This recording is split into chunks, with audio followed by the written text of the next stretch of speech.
Dr. Eric Kelly III and a host of phenomenal speakers from all around the globe for this 7-day virtual event that you don't want to miss. The mission of the Black Business Expo is to raise scholarship money from kids all the way from high school, all the way from college. The Black Business Olympics is one of the largest Black business showcases in the world. It is an opportunity for businesses and companies to showcase their businesses globally. We are going to be giving away laptops up to $5,000 away to students. Again, I'm Olivia Appleberry, the founder of 2 Cents Finance and one of the speakers for the expo. I am so excited to see you there. For more info, go to www.blackbusinessexpousa.com or call 919-308-9090 and hope to see you there.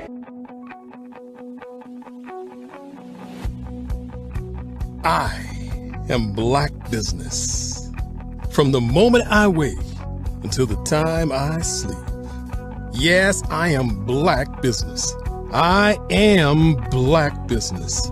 Tell me, are you Black Business? I am Black Business. Do you support Black businesses? Listen, I support Black business because I am Black Business. Black Business Expo, one of the largest business showcases in the history of Black business in the world. The world! Sign up today at www.blackbusinessexpousa.com or call 919-308-9090.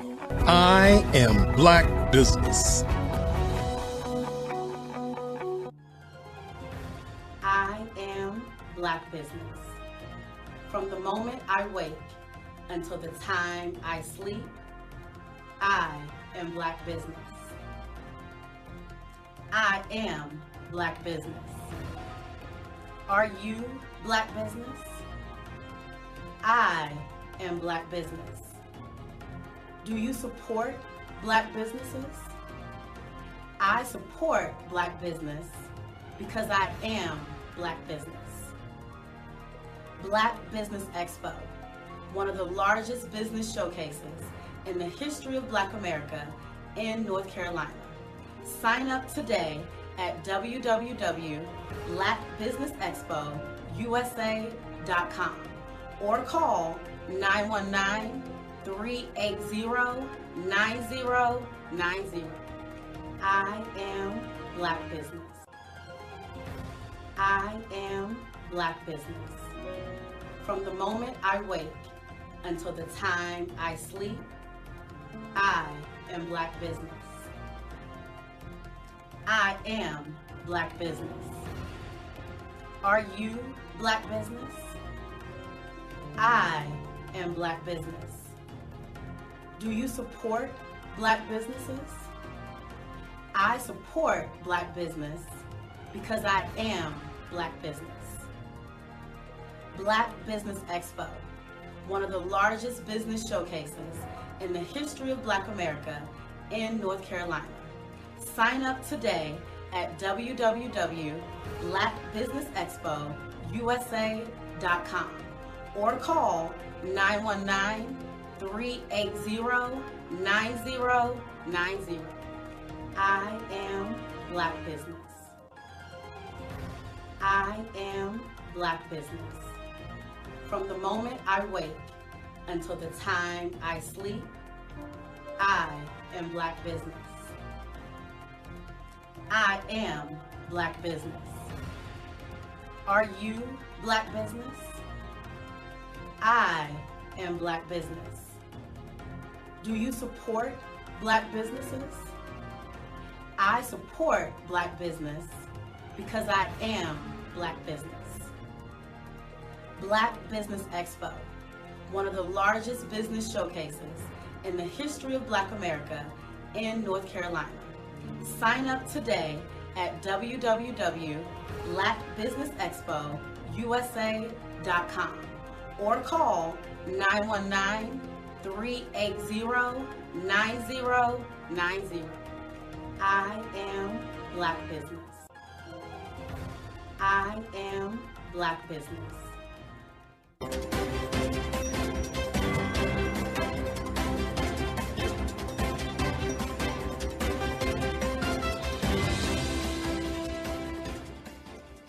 Hello, I am Dr. Eric Kelly III, the visionary strategist and founder of the Black Business Olympics. I invite you to showcase your Black-owned businesses on the Black Business Network global stage. The Black Business Olympics is a global Black Business Network platform that propels Black-owned businesses into the international spotlight. By showcasing your business on the Black Business Olympics platform, you can reach a worldwide audience of potential customers, partners, and investors. You can also establish yourself as a thought leader and expert in your field, attract lucrative partnerships, and more speaking engagements.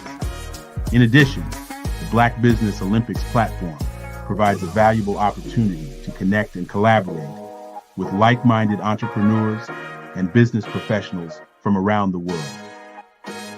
This can lead to new business opportunities, ideas, and relationships. Finally, by sharing your story and expertise on the Black Business Olympics platform, you can inspire and empower others. This is a powerful way to make a positive impact on the world and leave a lasting legacy. If you are a Black-owned business owner, I encourage you to seize the opportunity to showcase your business on the Black Business Olympics platform. It is a once-in-a-lifetime opportunity to make an indelible mark on the world. Be one of the 1,000 visionary entrepreneurs who are changing students' lives, shaping industries, and leaving an unforgettable legacy for their families. Unleash your voice on our global stage and watch your business thrive. Black Business Olympics is one of the largest Black business showcases in the history of Black business in the world. Yes, the entire world. Just give me a call today at 919-308-9090.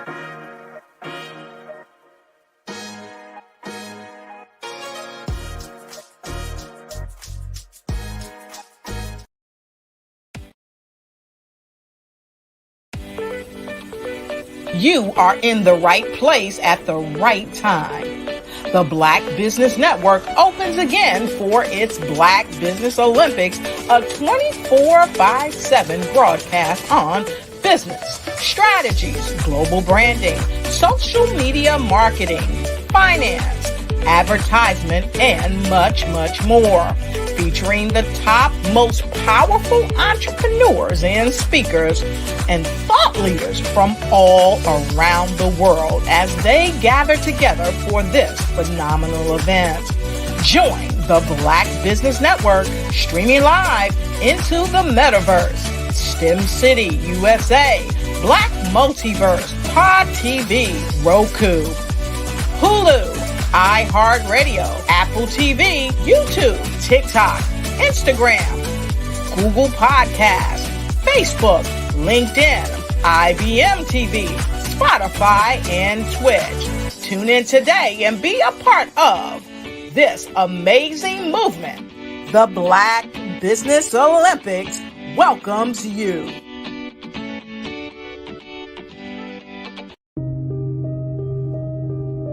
The Black Business Expo is changing my life.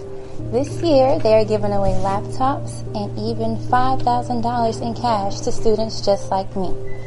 I'm Alexis, and I want to go to college to fulfill my dream of becoming an entrepreneur. Help the Black Business Expo going to www.blackbusinessexpousa.com and also becoming a vendor, a sponsor, or donating. The Black Business Expo's mission is to raise funds for high school seniors going to college or K through 12 entrepreneurs. This expo is a fundraiser for students.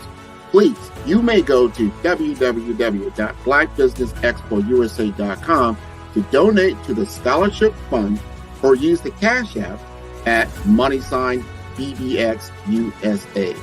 Our goal is to give laptops and up to $5,000 to 10 students. Students can register online at www.blackbusinessexpousa.com. Every dollar counts. Please donate to the Black Business Expo USA Scholarship Fund.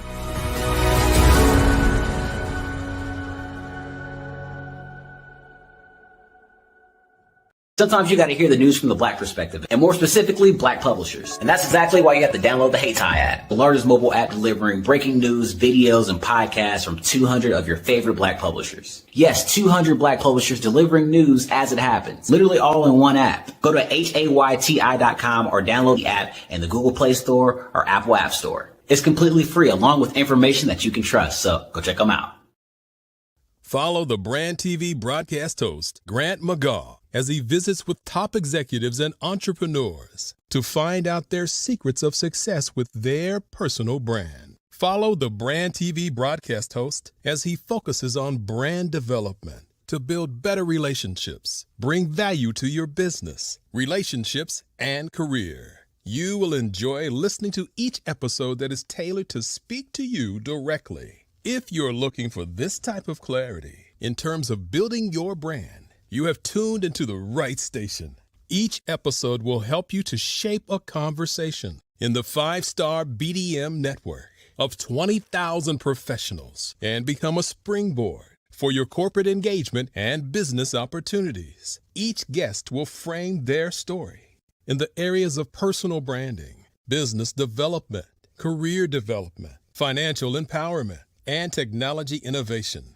Grant McGaugh explains why he is the CEO and owner of his own professional career.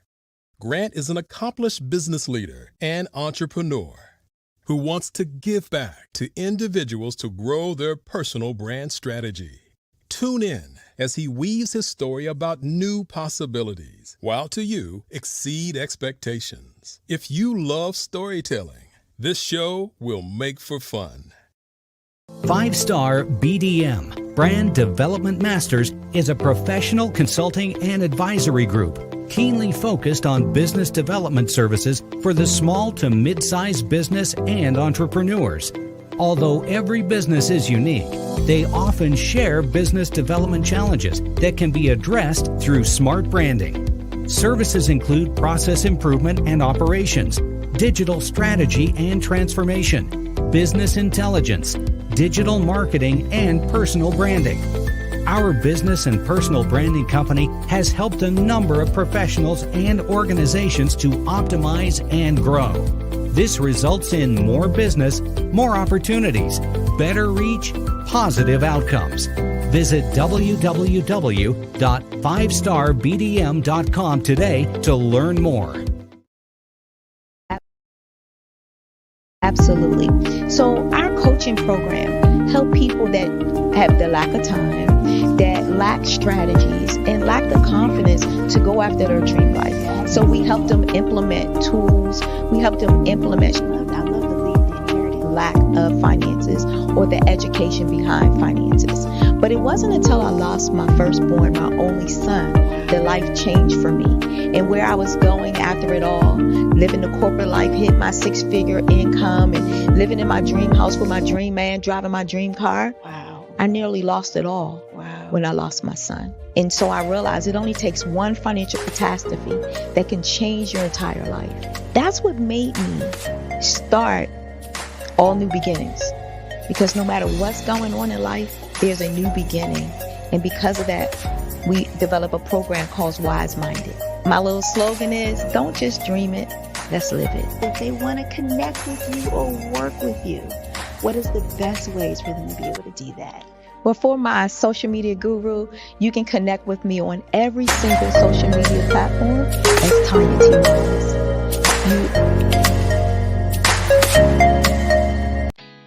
Did you know women represent just 3% of Fortune 500 CEOs and less than 15% of corporate executives at top companies worldwide? Have you wondered what the secrets are to getting into the top ranks, whether in the private or public sector? Do you want to figure out how to stop being held back in your career or passed over for promotion? Then you're in the right place. Hi, I'm Dr. Madeline Ann Lewis, President and CEO of the Executive Women's Success Institute. I have decades of experience in the military, the federal government, and corporate America, and my mission is to help women succeed and tap into their full potential.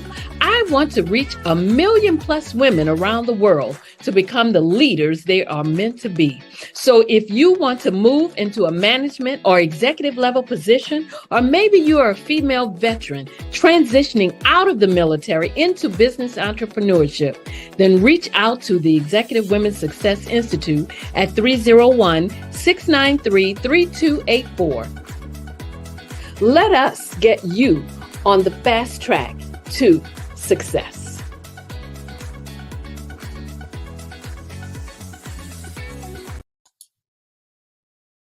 Hi, I'm Barbara Smith. Genius is common. My genius is executive coaching and professional corporate training. As the master executive coach and corporate training ambassador for the Genius is Common movement, I help business owners craft their stories in such a way that you know exactly what they do, what they have, and what they bring to the table. Many times as business owners, we are asked, so what do you do for a living? And we could be crushing in our businesses, but we're not quite sure exactly what to say in a short amount of time. Well, I help you take those stories that are the reason why you're in business and why you're so passionate about your business and craft them in such a way that people are drawn to you as opposed to being repelled by you. Because every conversation, every time you talk to someone about your business, you are excited about it. But are you really conveying what you do, what you have, and what you bring to the table? And do really people understand why you care so much and why they should care that you have the solution to their problem? Well, I'm here to help you with that. As a master storyteller, I can help you with your stories and spin them in such a way that they are intriguing and fascinating. People want to listen to you talk about your business. That's why at the Genius is Common movement, I am the master executive coach and professional training ambassador. That's my genius. And genius? Oh yeah, it's common.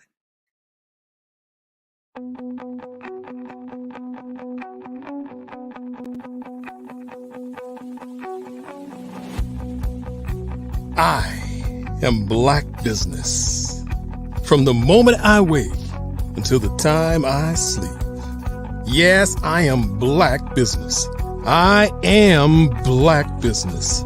Tell me, are you Black Business? I am Black Business. Do you support Black businesses? Listen, I support Black business because I am Black Business.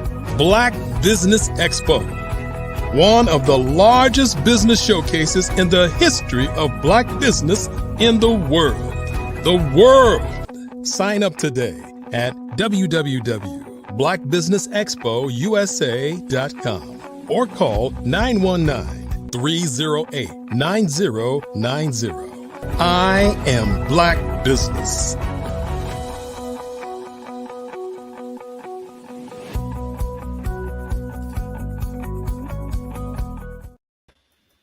Good day, good day, good day, business owners, entrepreneurs, thought leaders, and corporations. Welcome to the Black Business Network. My name is Grant McGaw, CEO of 5-Star BDM and host of the award-winning Follow Brand podcast and TV series. And I am your business moderator for this day on the Black Business Network. The Black Business Network is a 24-hour business network showcasing Black businesses, business owners, entrepreneurs, and thought leaders worldwide. We have speakers from North Carolina, London, Singapore, Africa, Japan, and cities all over the United States. The Black Business Network is a global community sharing its business knowledge to empower, inspire, and educate businesses about business.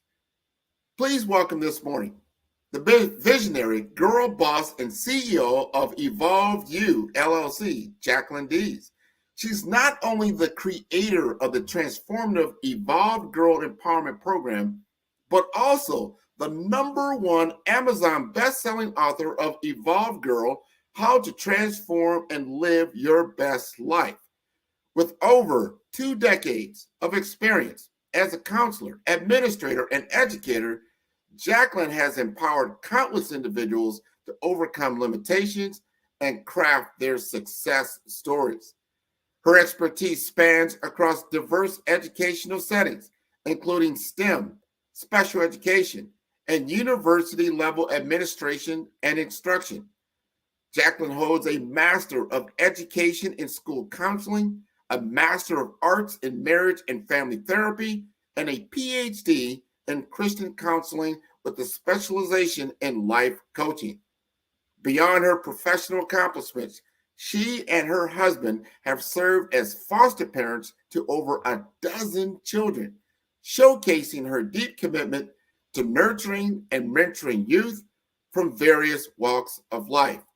And when she's not shaping the future of personal development, Jacqueline enjoys writing, listening to smooth jazz, traveling, and cooking ethnic cuisines.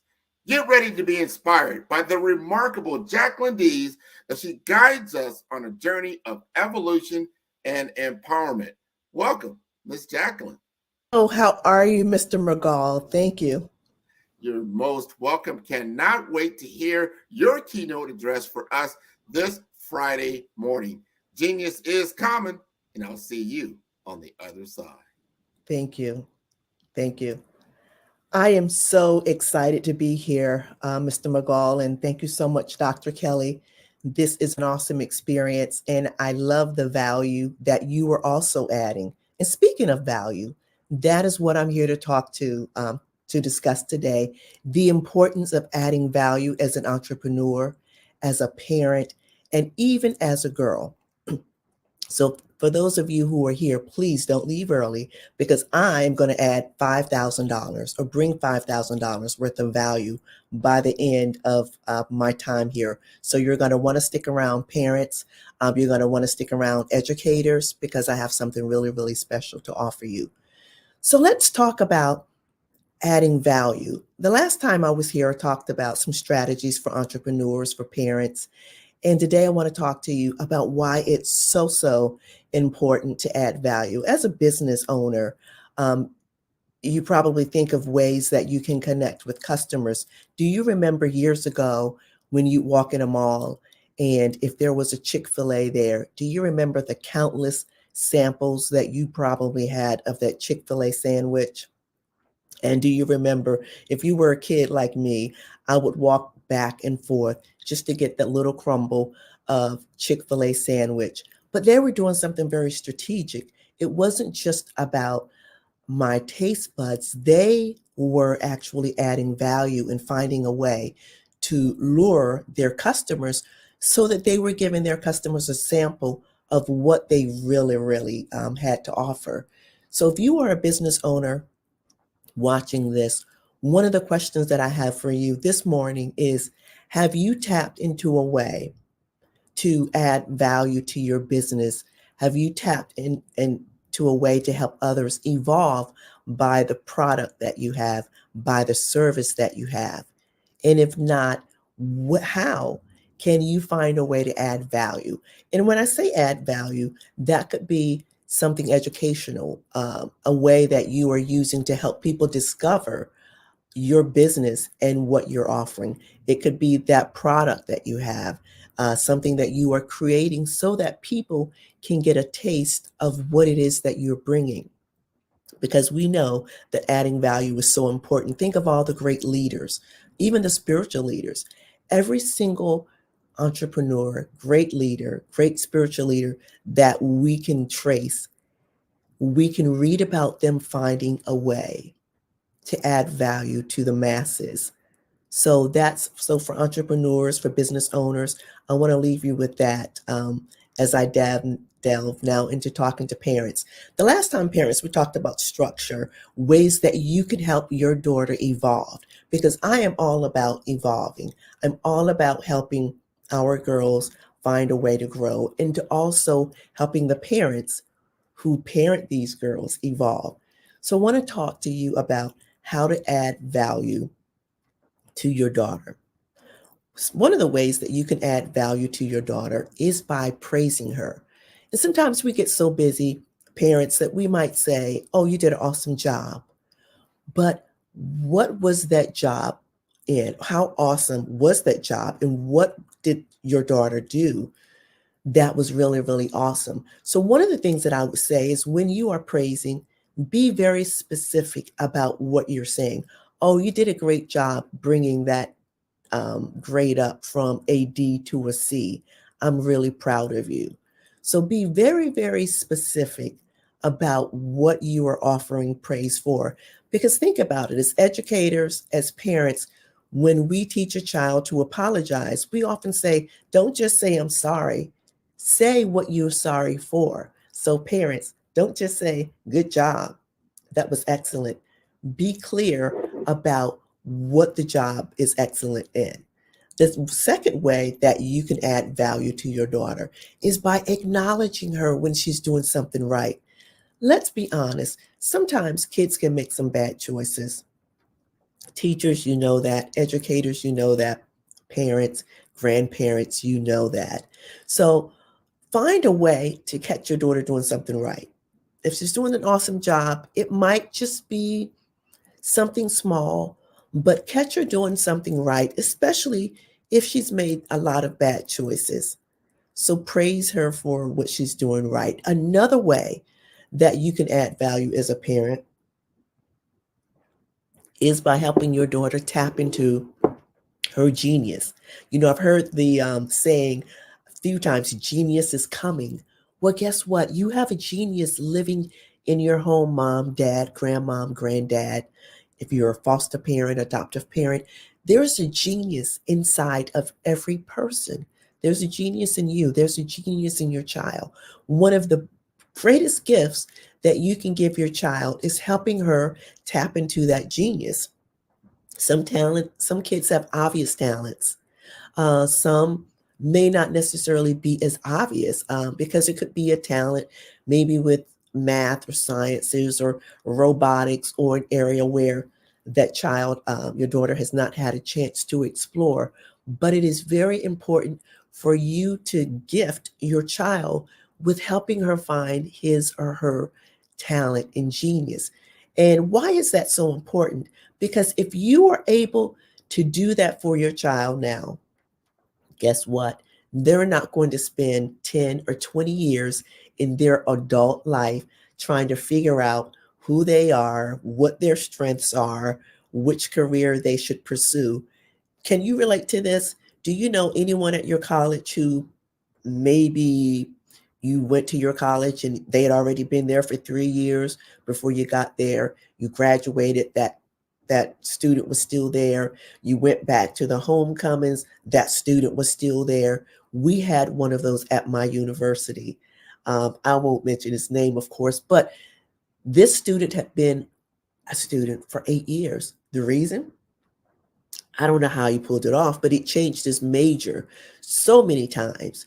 Somewhere along the line, someone did him a disservice because he did not really know where his strengths were. He didn't know where his genius was, and he kept spending money, somebody's money to try to figure out and tap into who he was. So parents, there are ways that you can help your daughter tap into her genius. One of the ways is by a career assessment. They are available for elementary students, for middle high school students, and you could even go online and type in career assessment for elementary students or middle school students.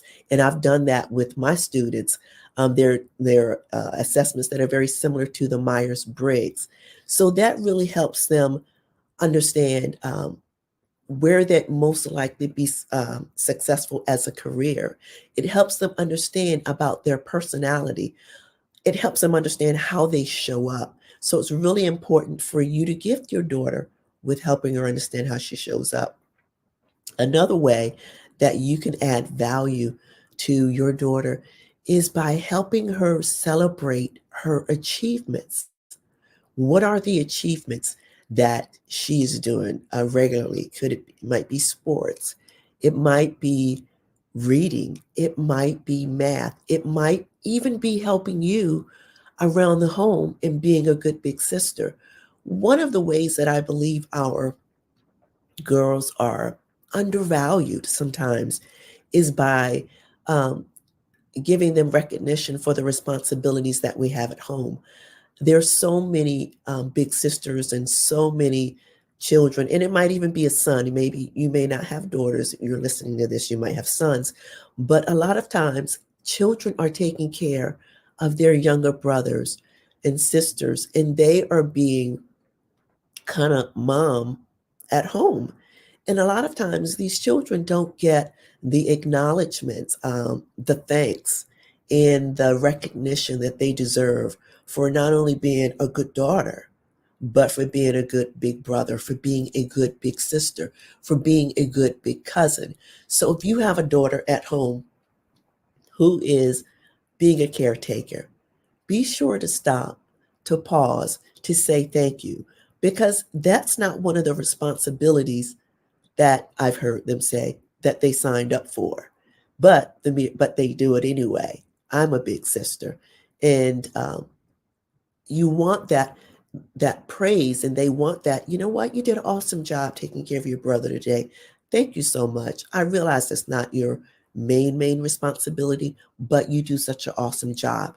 And when you do that, you are going to find that it's going to also maybe take away some of the resentment that your daughter or that your son has taking care of younger siblings or younger cousins.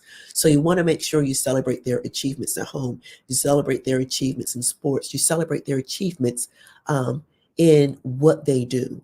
Another way that you can add value to your daughter or son is by really giving them an opportunity to be independent. I know there are a lot of times where you are afraid that they are maybe going to get something wrong, or they're not going to do something, or they're not going to do it right. But the way that they learn how to show up with confidence is by having an opportunity. And sometimes we have to give them an opportunity to get it wrong before they understand how to get it right. So these are just some of the ways that you can add value to your children. I want to pause for a moment to tell you about the value that I talked about earlier.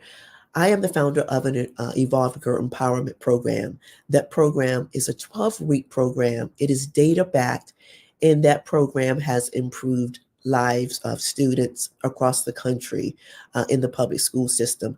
As a result of Evolved Girl Empowerment Program, girls have improved their grades. They've gone from making D's to being honor roll students, and being honor roll students for the first time. Some of the girls have said they were the first ones in their families to make the honor roll. These girls have improved their behavior at home and at school.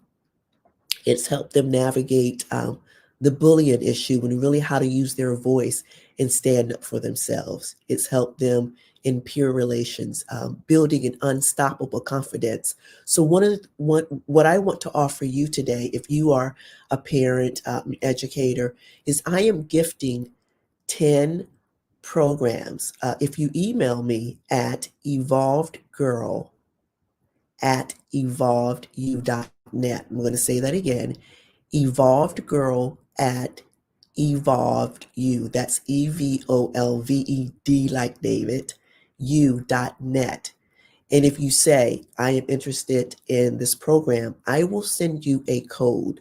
This code will allow your daughter, your granddaughter, or your niece, the girl that you're gifting. And let me just say this, the ages are from 9 to 13 years old.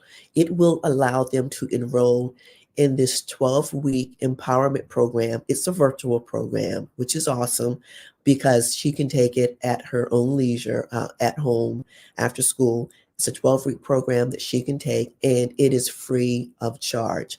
This program is $500 if you purchased it online. So I am adding 10 of those. So if you just say that I saw you on the Black Expo, please send me the coupon code, and your daughter will be able to take this class for 12 weeks. Each week, she's going to receive new content, new information. There are 12 modules. Again, please send me that email after the 10, after those 10 codes are sent, we're going to be done. Also, parents, for those of you who are watching, I have something of value for you as well. If you go on that website, evolvedu.net, and click on parents, I have a guide for you, which are 10 ways that you can build a dynamic relationship with your daughter. So if you are a dad, a mom, a grandparent, I invite you to go ahead and download that. So that's available for you. Alrighty, so I've gotten that out of the way. Now I want to move to another way that you can add value, and that is by setting boundaries. A lot of times we minimize boundaries. So I'm going to ask you some questions so that you can get a gauge on the boundaries that you have at home. Can your daughter walk in your bedroom with your door closed without knocking at any time? Does your daughter have a set bedtime? And this doesn't matter if she's high school, middle school, elementary school. Does she have an expected bedtime? Because I know sometimes you could say go to bed, and we know that just because a bedtime is at 8:39 doesn't mean that she's going to go to sleep. So does she have a bedtime? Is there a rule around cell phone usage? In other words, does she take her cell phone to bed with her?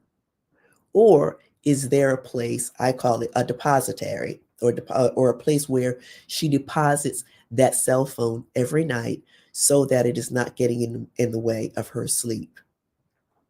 So answer those 3 questions. It gives you an indication of maybe where you need to set boundaries. Boundaries are gifts. And the reason boundaries are gifts to your children, parents, is because when they understand a boundary, it's really going to help them in their relationships at school. For instance, sometimes adults are having a conversation, a student might come up, not really be aware that, oh, I need to stop and say, first of all, stop, pause, and say, excuse me, may I interrupt? Or this is really important, sorry for interrupting. When boundaries are not set at home, then we see that show up in the classroom. We see that in their behavior when they're in public. So it's a good idea and a great gift to teach your child about boundaries. And the part about the cell phone, I talk about that a lot because children show up to school. Oftentimes I've gotten a phone call. Mrs. D's, little Johnny is sleeping in class. And guess what? When little Johnny sleeps in class over and over and over and over and over again, little Johnny fails. And then little Johnny fails and little Johnny repeats. Is little Johnny able to do the work? Absolutely. Is little Johnny smart? Absolutely. Does little Johnny have the capacity to be an honor roll student? Absolutely. Do you know what's getting in little Johnny's way? The cell phone or the tablet. There are no boundaries. So when all the other students are asleep, little Johnny is on his tablet playing Minecraft, Roblox, all the other games, or group chatting with friends. So those boundaries that you put in place are not only going to affect your child academically, but it's also going to affect his mental health. A lot of times we see students showing up with what appears to be mental health issues, um, anxiety, depression, and sometimes even symptoms that look like schizophrenia. But here's the reality: sleep deprivation, mom, dad, grandma, creates and mimics symptoms of sometimes schizophrenia, because if a student's not getting enough sleep, they are hearing things that are not there, they are seeing things that are not there. So hallucinations are very common when a child is sleep deprived. So I just want to make sure, mom and dad, that those boundaries, that the boundaries that we talked about, that you're finding a way to incorporate those so that it helps your child show up academically and live his or her best life, so that they can transform their grades, so that they can also transform their emotional and mental well-being, so that their experience at school is not one in which they're agitated. Because another way that sleep deprivation shows up is in being easily agitated, to the point where student is very hostile, where student is fighting or angers very easily.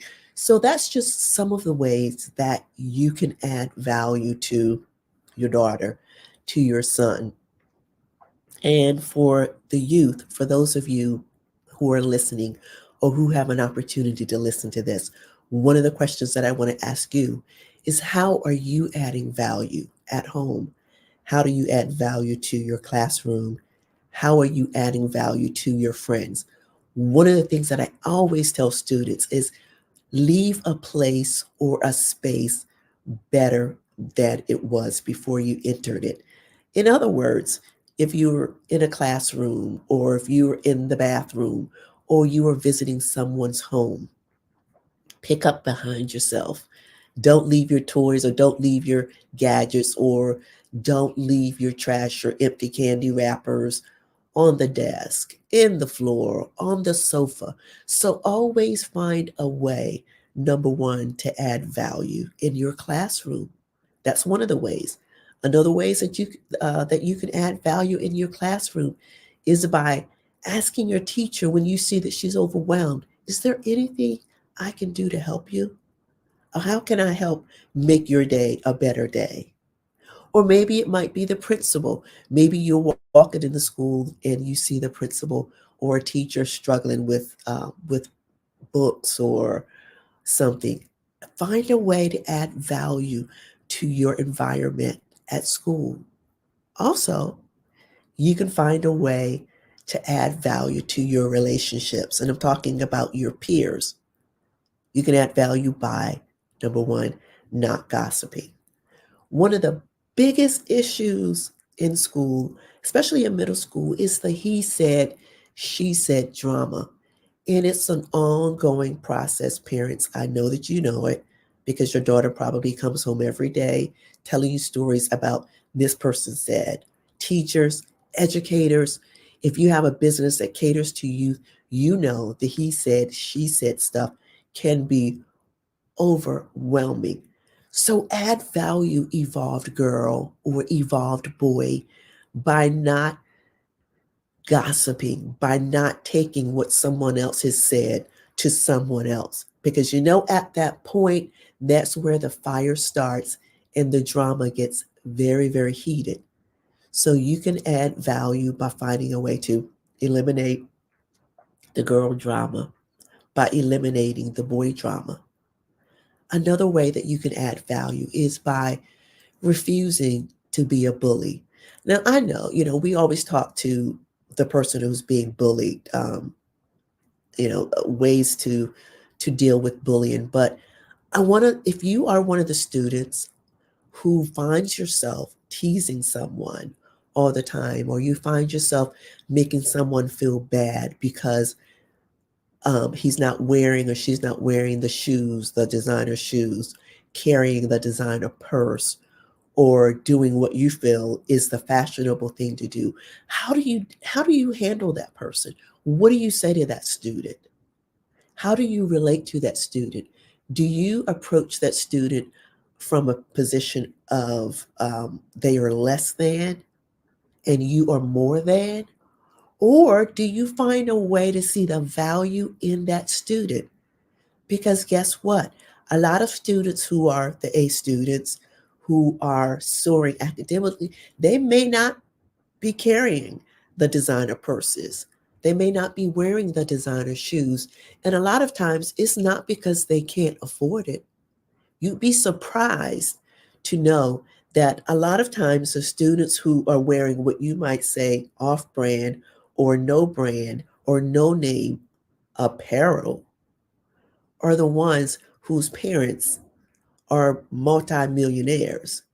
So everyone's value is not in the bags, the lashes, the hairstyles, the tennis shoes, the jackets, the technology, the iPhones. So be mindful of how you are treating other students, and also be mindful of the generalizations that you have towards those students. Because one of the ways that we don't add value or that we remove value is by the perceptions and ideas that we have about students, or excuse me, or the prejudices or the discrimination that we have. So be sure you are always adding value to your friendships. Another way, students, that you add value is by your teams or teaming with other students. It might be your sports team. It might be the robotics team. It might be the chorus that you are on.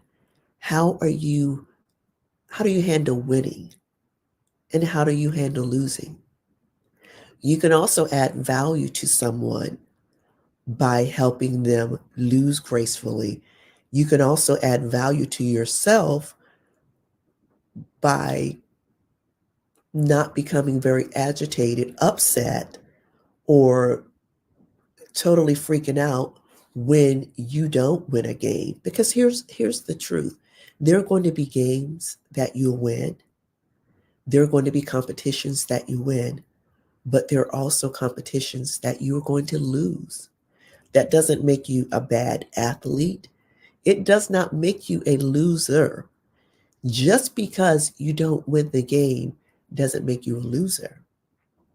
It just means that you didn't have the highest score, but you're still a winner and you are still very much on top of your game. So as you are listening to this and going through your week, as you are going through your month, I want you to stop, business owner. I want you to stop, because I'm going back to the business owner, and ask yourself, what are a couple of ways that I can add value to my customers? What are a couple of ways I can add value to my team? Parents, I want you to ask yourself, what is a way or a couple of ways that I can add value to my daughter or to my son? And I want you to be very intentional with those ways that you are going to add value.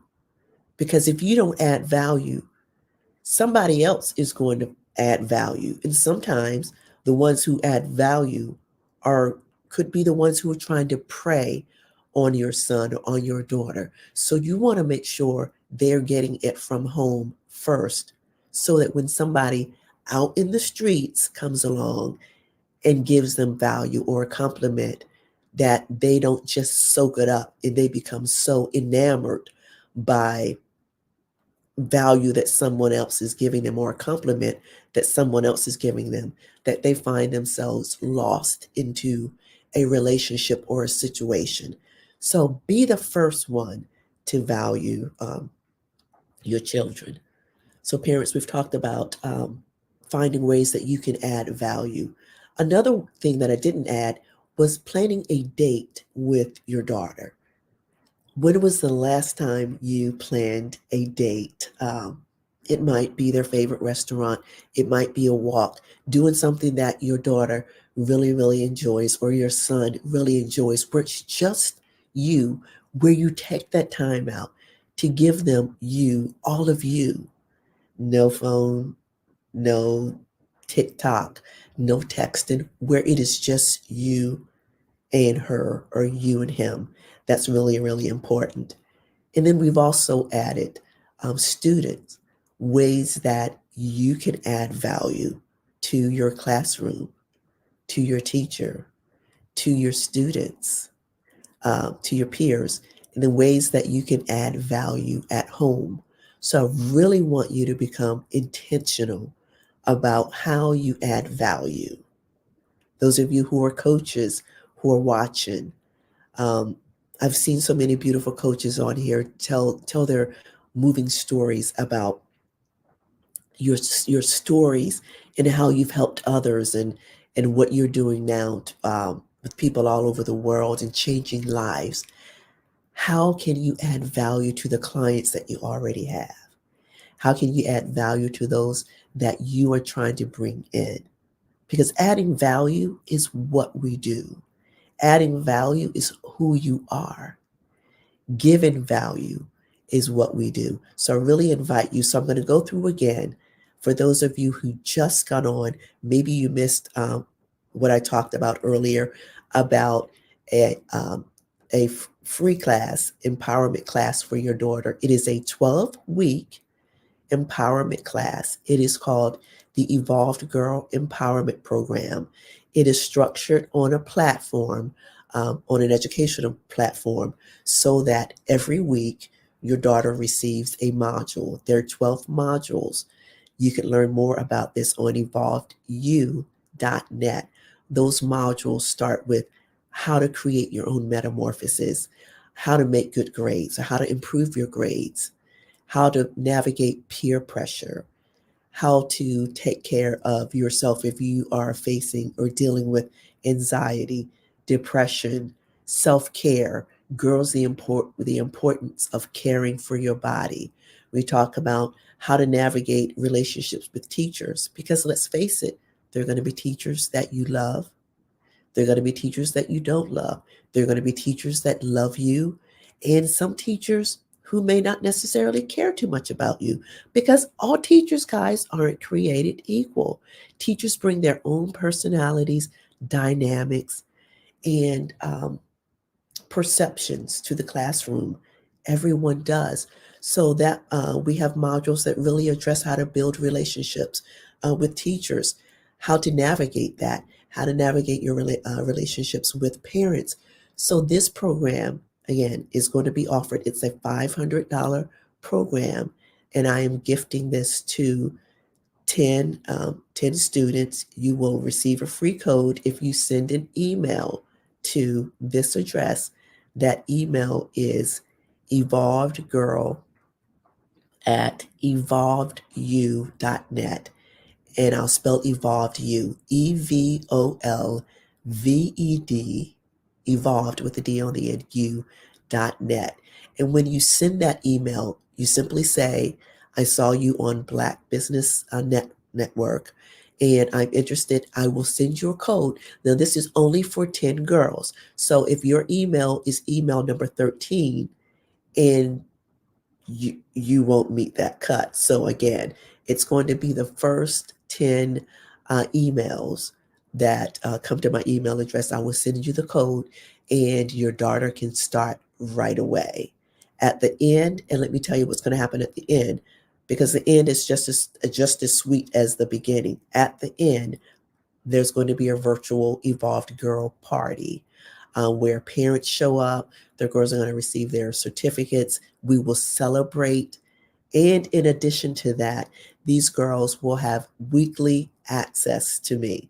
They will have live group mentoring and coaching with me every week. And we call that Metamorphosis Monday for 12 weeks, where we discuss what's going on in school, How are you navigating your peer pressure? So I look forward to hearing from you. Man, that was wonderful. I thank you so much for sharing. I have a daughter and I have a granddaughter. You know, my daughter's a little older now, but I'm like, man, I wish I would have known about this even earlier. This is a wonderful program. Yes. And before we let you go, I want you to tell us again how to contact you and take advantage of this special program. Yes, the way, thank you, Mr. McGall. Email me at evolvedgirl, EVOLVED, evolvedgirl at evolvedu.net. And just let me know that you are interested. Your daughter has to be between 9 to 13, and that you want to sign your daughter up. And I will send you the code. Also, you can go to my website to learn more about it at evolvedu.net, where you can see the modules, you'll see the testimonials, you'll see the data. You also see one of the school districts that featured Evolved Girl. So that's how they can get more information, Mr. McGall. Thank you. I love that. That's a great age. You know, that preteen age, so important, so very formative. So I want to thank you so much for being on the Black Business Network this morning. Genius is common, and I'll see you on the other side. Thank you so much for an opportunity. Thanks. You're most welcome. All right, that was fantastic. The Black Business Expo's mission is to raise funds for high school seniors going to college or K through 12 entrepreneurs. This expo is a fundraiser for students. You may go to www.blackbusinessexpousa.com to donate to the scholarship fund, or use the Cash App that's on the screen below. That is $BBXUSA. And it is with immense pleasure that we talk about our scholarship program and our sponsors, really, for the Black Business Expo. And they have been many. And I really appreciate everybody that's been, donating. Every dollar counts. So we want to remind you to donate to the scholarship fund. And we definitely want to thank our sponsors for March 2024. They include NC100, Moody Capital Partners, Suede Soul, 5-Star BDM, Lotus Rocher Coaching and Training, Carolina, Virginia Minority Supplier Development Council, Step Management, Hello LLC, BHS and Associates, Margie McLean Foundation Incorporated, Genius is Common, Earth Essentials, Milani Shiny Global, Executive Women's Success Institute, The Quality Coaching Company, Superwoman Business Services, Creative Force Studios, Lee Entertainment, as well as Artistic App Design, and Black Business Expo USA. Genius is common, and I'll see you on the other side.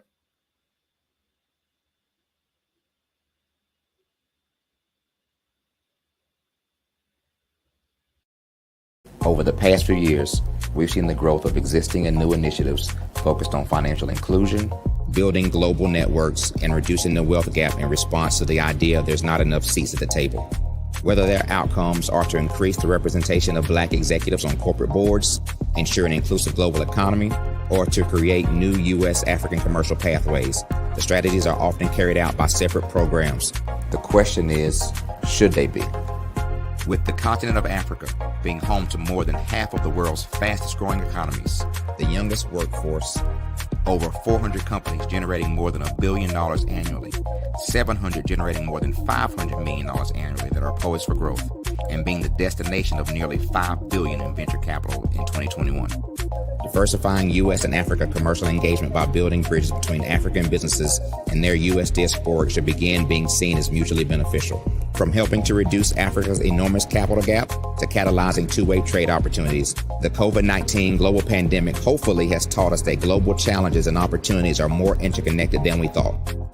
During the pandemic, African companies like Unicorn Flutterwave, insurance provider Reliance Health, ride-hailing app Yasir, and 54Gene, the continent's first bank of DNA on people of African descent, proved that when African companies have access to networks, capital, and information, they grow big, grow fast, and create solutions that are valuable to the world. This is why Be Direct was created.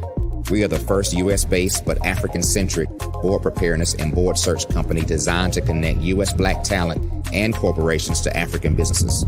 Unique and fundamental to Be Direct's success is our process of helping board candidates adapt their experience and networks to an African context before they're connected to high-growth companies that are looking to locally and globally scale. From our focus groups with African business execs and government leaders, we don't ignore the sentiment that business is easy, but people are hard. Having a pool of board candidates with hard-to-access networks and extensive experience across the business life cycle, including successfully raising capital, is table stakes for an initiative like this. So yes, we have that. But corporate or entrepreneurial success in the U.S. does not guarantee success in Africa. Developed alongside industry partners on the continent, our training program, Be Direct Prep, is designed to transpose their experience to create cultural comfort, understanding, and a commitment to helping businesses in Africa scale. Our board governance sessions are African, continental, and country-specific, integrated with cultural awareness and dexterity training, masterclasses led by African industry execs, and mentoring and coaching from African continental-based facilitators. But even more unique to Be Direct Prep, we cap off our training program with an immersion trip to help candidates that have not been to Africa before see and feel Africa's complexity and opportunity from African soil. We all know traditional network-based board placement has historically left a lot of us out of ever really being in the paid board pipeline. Our strategy supports the work of many great organizations that are successfully filling seats at U.S. board tables by creating more tables for those that are still left on the sideline. It's time to start seeing the role and value of U.S. Black talent and businesses on the continent of Africa differently. Old perceptions and habits limit economic inclusion. Let's transition Black talent and the African businesses they will support from the periphery of the global economy to its core. Living in a global lockdown, we all know now how fast local and global economies can change, and see the value of having businesses that hire, strengthen local value chains, and even grow globally. Status quo in any form holds back progress. We must democratize U.S.-Africa commercial engagement by socially and economically connecting cultures that have long been disconnected. It's time for Africa's U.S. diaspora to redefine their global value by helping African businesses scale continentally and globally.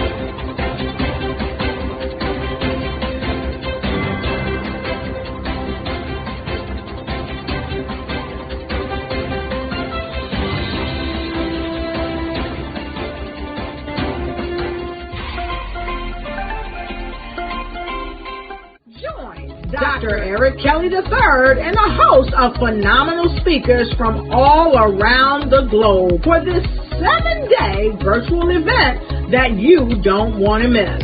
The mission of the Black Business Expo is to raise scholarship money from kids all the way from high school all the way from college. The Black Business Olympics is one of the largest Black business showcases in the world. It is an opportunity for businesses and companies to showcase their businesses globally. We are going to be giving away laptops up to $5,000 away to students.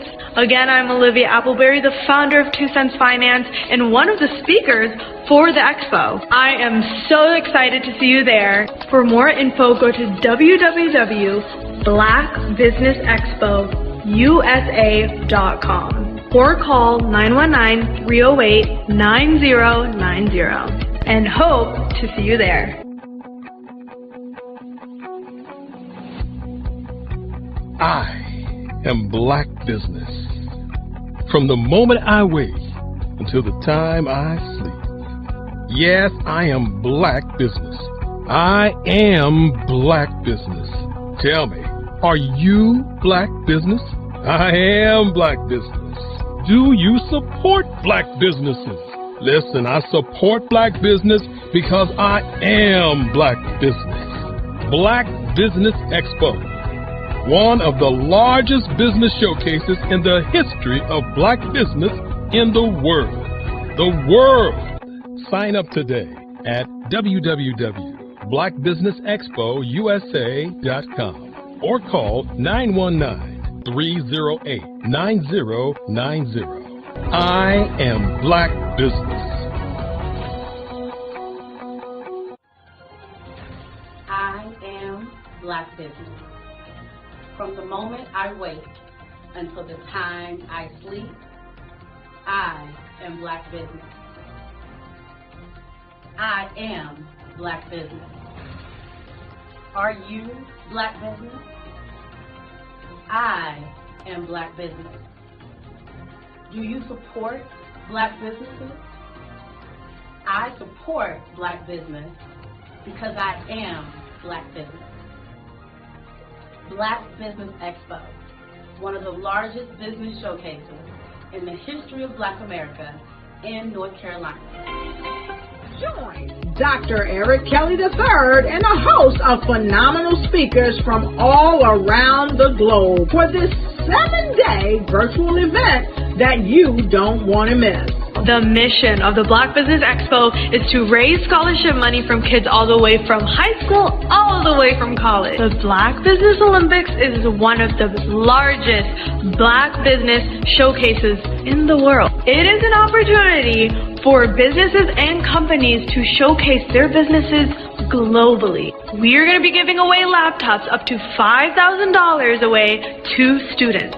Again, I'm Olivia Appleberry, the founder of 2 Cents Finance and one of the speakers for the expo. I am so excited to see you there. For more info, go to www.blackbusinessexpousa.com or call 919-308-9090 and hope to see you there. I am Black Business. From the moment I wake until the time I sleep. Yes, I am Black Business. I am Black Business. Tell me, are you Black Business? I am Black Business. Do you support Black businesses? Listen, I support Black business because I am Black Business. Black Business Expo, one of the largest business showcases in the history of Black business in the world.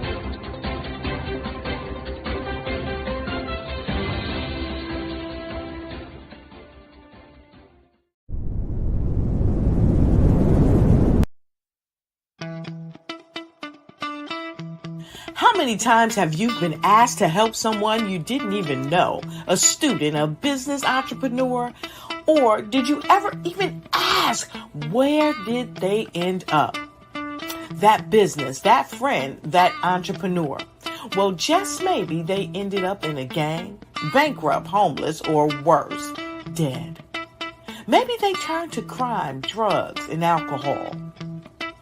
Did you ever wonder?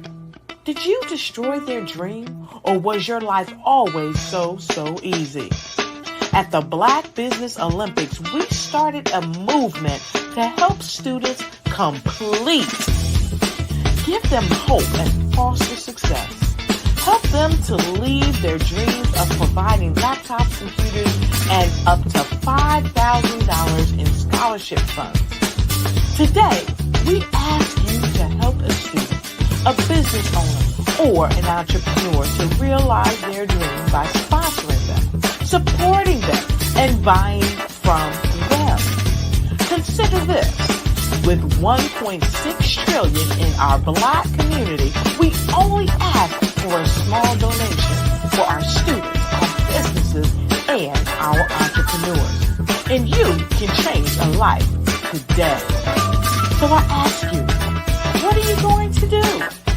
Sit on the sideline and watch our students in high school be losers, miss out on their dream from lack of resources?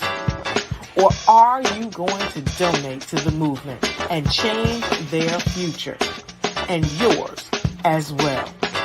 Give us a call today at 919-308-9090. Change their life by investing with action to the Black Business Olympic Fund. The Black Business Olympics, one of the largest business showcases of Black business in the history of the world.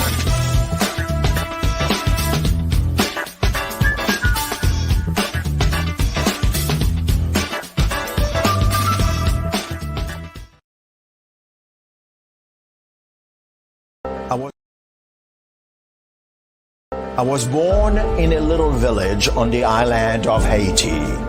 Many deadly diseases pounded me. It is as if they were on a mission to end my existence on this earth. I refused to give up. In 1983, I left Haiti and came to the United States of America. And I came with $5, 2 shirts. I didn't speak in English. I came to Atlanta. I got a job. I was a doorman. I was a doorman with a dream. What I used to come on stage. I'd rehearse this moment that I'm standing in front of you. That's the power of a dream. Maybe today is the day you begin acting as if you already have it. And then step out with full force. Take a risk. No condition is permanent. Don't let your situation distract you. You are chosen. You are called. You are born for a purpose in this life.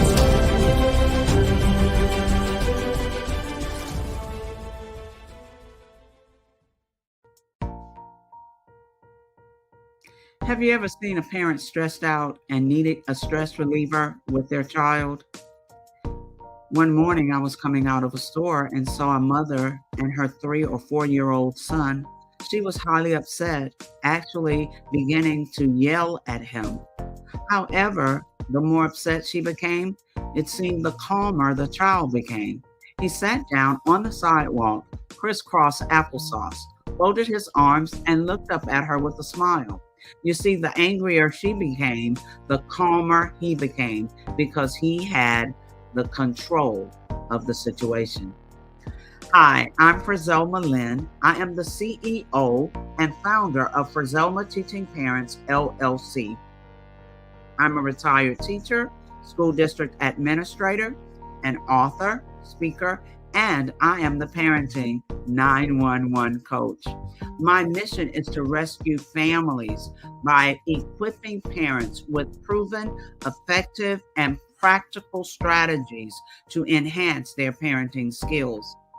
Many times we as a society expect parents to teach, train, and raise their children without providing the necessary tools they need to accomplish this.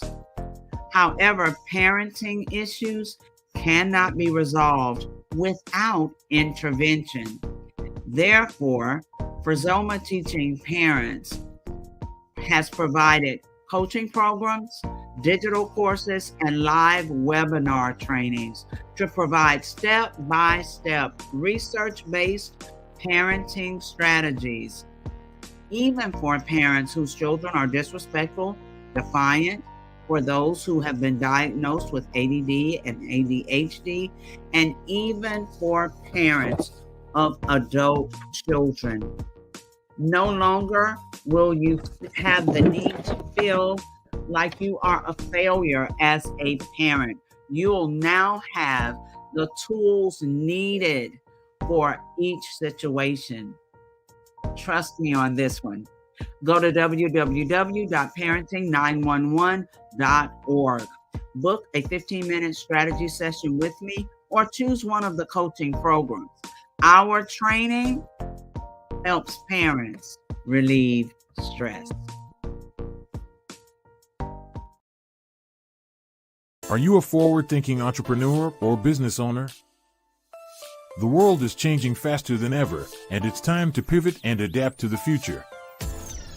Hello LLC is here to help you do just that. Hello stands for helping enterprises leverage leading-edge optimizations. Our innovative solutions can streamline operations, reduce overhead costs, and give you a competitive edge in a market projected to reach $5 trillion by 2030. By pivoting to the metaverse, businesses can tap into a rapidly growing market that is projected to be a significant part of daily life for 25% of Americans by 2026. As a full digital metaverse agency, the Hello LLC can help you create custom solutions to streamline operations, increase productivity, reduce costs, and drive brand recognition. Why should you pivot to the metaverse with the Hello LLC? By leveraging cutting-edge technology, you can provide immersive experiences for your customers, expand your global reach, and unlock new revenue streams. Contact us today to make the pivot.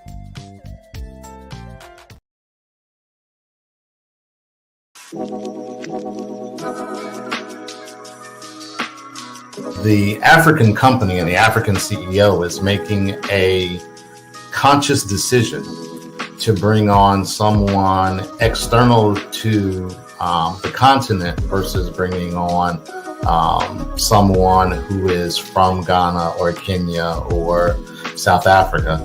And so the skill sets of the people that we take through our executive leadership training program and ultimately on the placement, obviously have to be extremely high caliber.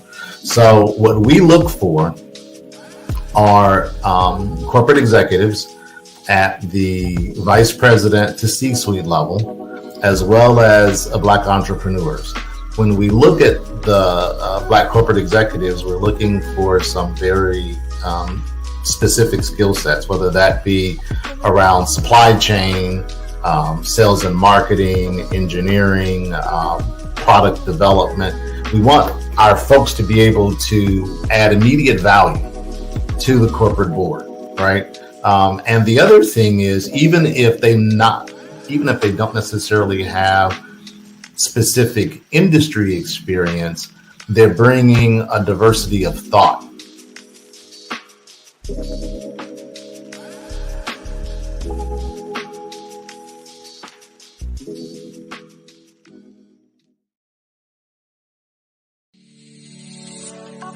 Did you know that our black dollar only lasts for 6 hours in our community? Yet other communities, their dollars last for 19 to 30 days. The Black Wall Street Nation. Black Wall Street Nation. Yes, that's why we created the Black Wall Street Nation. Black Wall Street Nation is a centralized directory available to all black businesses across the world. It was created for businesses like you, the ones that want to start and the ones who have a dream that have already started, such as businesses like Drop in a Bucket Productions, Valito Foods, Sugar Tea Branding Firm, All the Dazzle, Bun Cakeaholic, Miss Riot, and you. We'll have marketing, seminars, and some funding coming soon just for you. So, we want you to come and join us. www.blackwallstreetnation.com. See you there.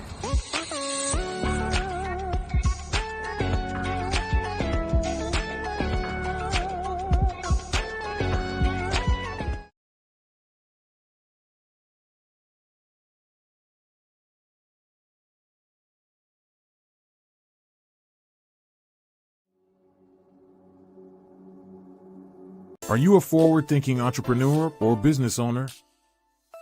The world is changing faster than ever, and it's time to pivot and adapt to the future. Hello, LL.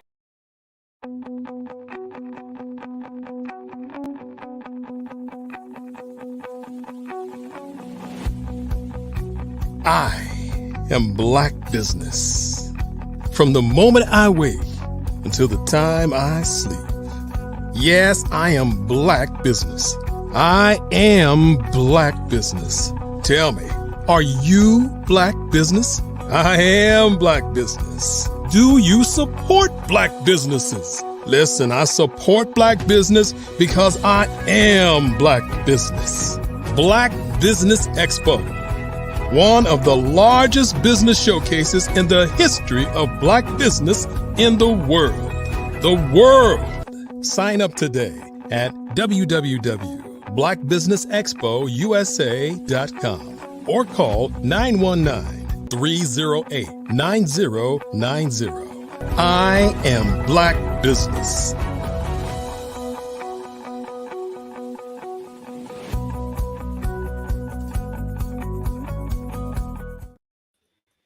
Good day, business owners, entrepreneurs, thought leaders, and corporations. Welcome to the Black Business Network. My name is Grant McGaw, CEO of 5-Star BDM and host of the award-winning Follow the Brand podcast and TV series. I am your business moderator for this day on the Black Business Network. The Black Business Network is a 24-hour business network showcasing Black businesses, business owners, entrepreneurs, and thought leaders worldwide. We have speakers from North Carolina, London, Singapore, Africa, Japan, and cities all over the United States. The Black Business Network is a global community sharing its business knowledge to empower, inspire, and educate businesses about business. Please welcome the dynamic parody 9/11 coach, Frizelma Lynn, whose mission is to disarm dysfunction and rescue childhoods through effective parenting strategies. With an urgent care approach to coaching, Frizelma believes in equipping parents with skills that go beyond temporary fixes, ensuring a healthy and solid family structure and positive culture. As a retired educator with roles ranging from teacher to assistant principal, adult and community education coordinator, and federal programs coordinator, Frizelma combines her extensive educational background with her parent coaching and personality profile certifications. Her goal is to promote deeper family connections through structure, communication, relatability, and empowerment. Frizelma and her husband are proud parents of 6 adult children and 9 grandchildren, a cancer survivor and thriver. She continued to teach, coach, and mentor even in the face of life-threatening adversity, becoming a polished award-winning author. Her latest book, You Need a Butt Whooping, focuses on transforming discipline in 3 steps and is available on Amazon. As the director of Parenting 9/11 Incorporated and founder of FTP, Frizelma Teaching Parents LLC, Frizelma is dedicated to making a difference in people's lives, especially children. Her overall goal is to enrich, elevate, and enhance parenting skills by improving the home structure and environment, encouraging a confident, success-driven mindset in families. Get ready to be inspired by the remarkable Frizelma Lynn as she shares her insights on transforming parenting and building stronger, happier families. Welcome, Frizelma Lynn.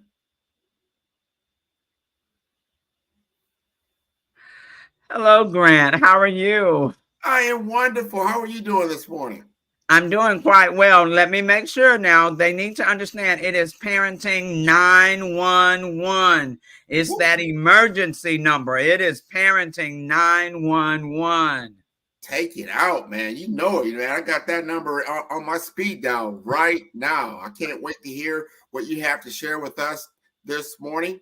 Genius is coming, and I'll see you on the other side. So good morning, everyone. Hello to everyone, whatever time zone it may be. I am Frizelma Lynn, the Parenting 911 coach. Like whenever you are reaching out for 911, you want results. You have an urgent situation and you want answers. You want help. Well, that's what Parenting 911 is all about. It's helping parents in real time. Is helping parents in real time with what's going on in families right now. So in doing this, I have worked with parents actually all of my career, because even when you're teaching, you're still also helping parents, guiding parents, sharing resources with parents. So it doesn't matter, just because you're teaching the children, you're still assisting the family, the parents as well. And then as an administrator, you're still helping parents. You still have to talk with parents and deal with parents. And that part is necessary. So Parenting 911 is where we meet parents where they are, and we provide for them and share strategies that are proven, resource-based, they are effective and practical. When parents work with us, when we provide or facilitate workshops, parents can go right then immediately and begin implementing what we are teaching.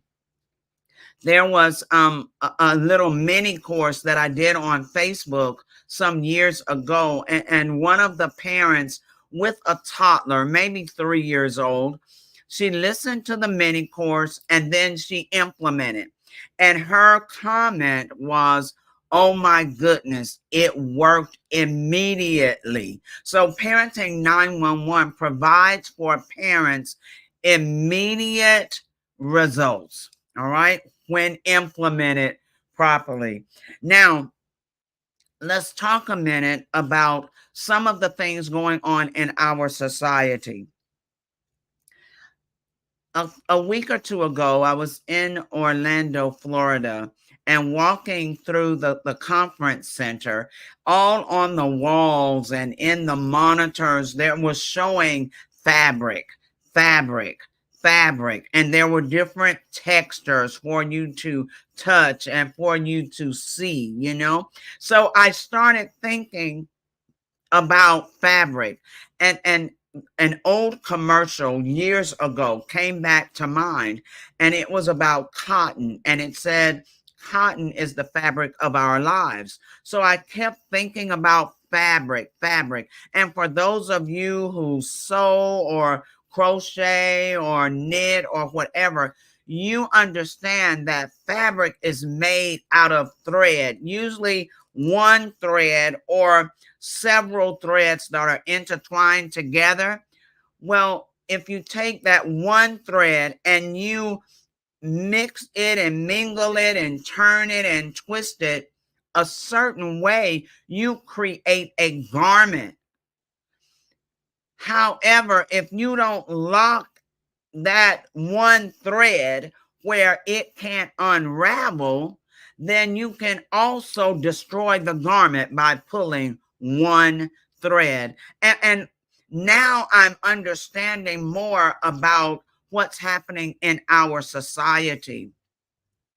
Everything going on in our society came out of someone's home, someone's training, someone's teaching, the way someone's mind was molded. It all came out of someone's home. And parents, that falls on us, the good, the bad, and the awful. It falls back on what were we teaching? What were we training? What were we modeling? Because believe it or not, we are the fabric. We are that one thread that creates the fabric. And parenting is the fabric of our society. Parenting, how we parent, how we feel about parenting, the quality of parenting, how we nurture our children, how we structure our homes, whether we motivate them or not, the affection that we show them or that we don't show them, our communication skills with them, being able to talk with them at every level of their development and understanding true, proper, transformational discipline. All of that creates the garment that our families wear across the globe. So parenting is the fabric of our society.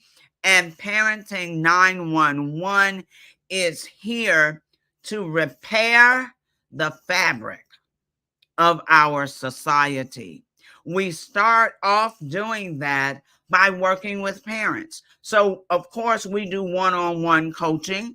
We have webinars, live webinars. One is coming up April 8th. You can go to the website, www.parenting911.org. And if you do it now for a limited time only, you get a 10% off on that live webinar. It is 8 weeks of training, helping parents enhance, enrich, and elevate their parenting skills.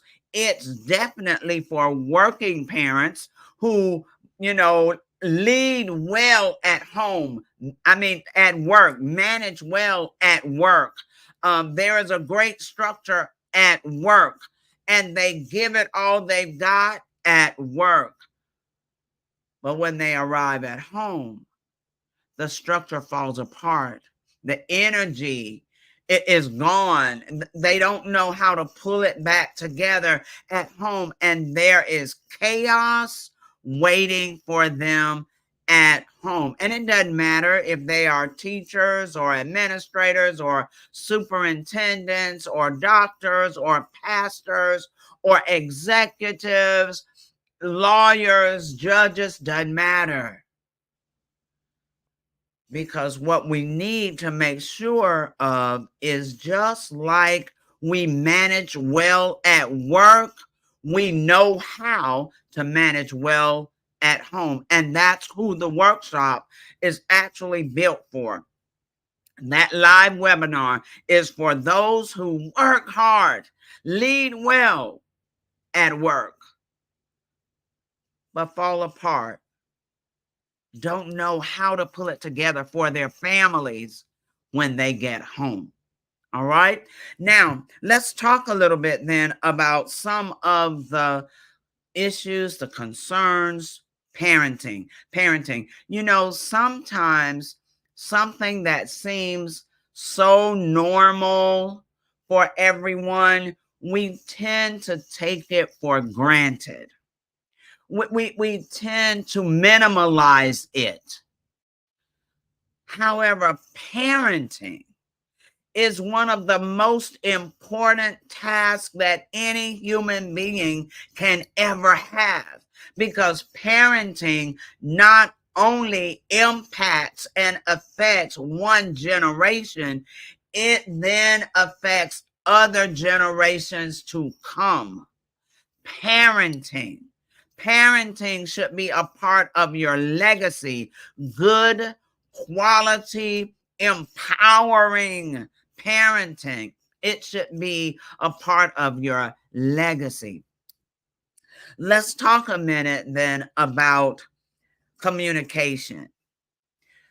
So when you think about where we are in society, and you think about the fact that Black men, young men, are increasing in suicidal rate. For young Black men, that rate is increasing. Then you have to wonder to yourself, why?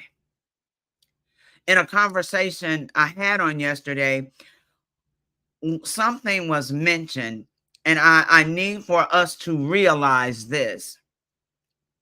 There was a point in our society, in our time, where Black people did not really think much about harming themselves. So what has changed in our society? What has changed to cause younger Black men to want to harm themselves? So when you think about that for a while. One of the issues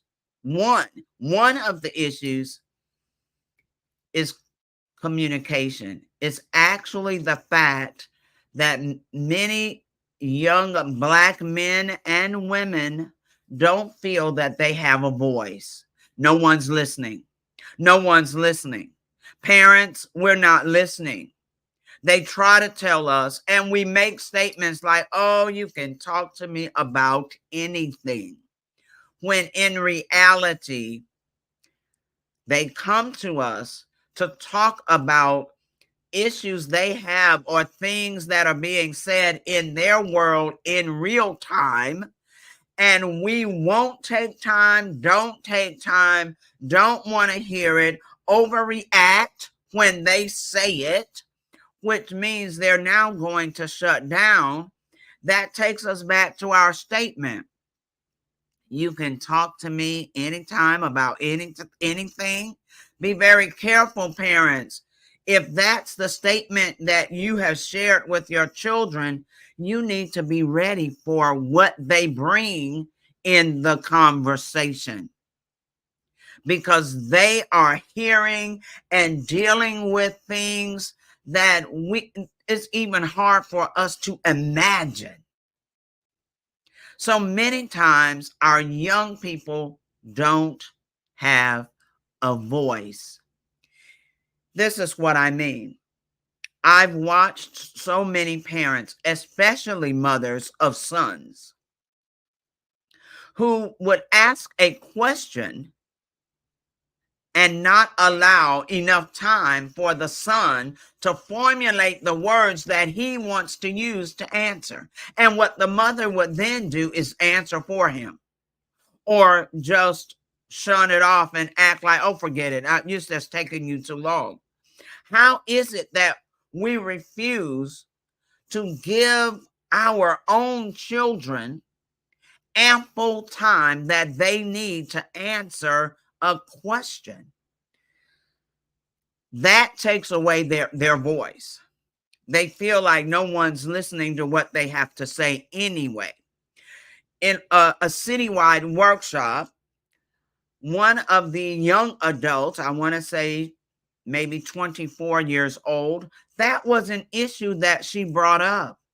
She said, where do we go to talk about the things we're going through? She said, because it seems that our parents don't want to hear it, or they dismiss it as being something so minute.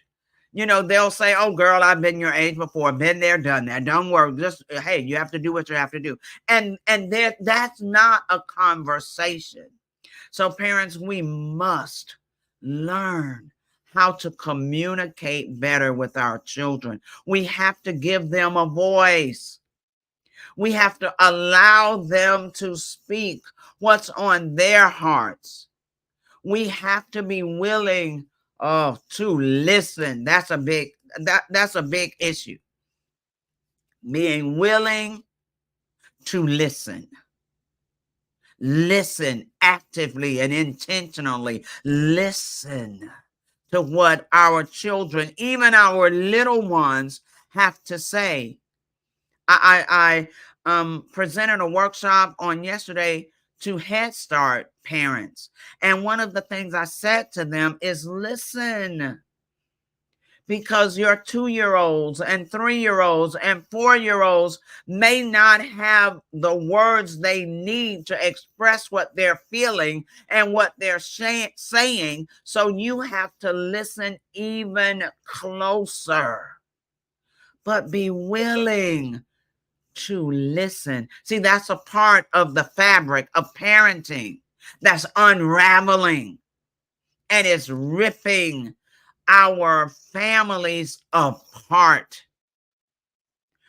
So as children develop before our eyes, we have to realize they are developing. They are growing up. They are changing. Their thought pattern is changing. Therefore, we as parents must change also. We must move out of that, oh, you're still my little baby. We move out of that stage as they move out of that stage. And we have to adjust and pivot and move into the stage they're in. And in every stage, even if you're the parent of an adult child, you must learn to listen. Listen. Because children need to have a voice. Our children need a voice.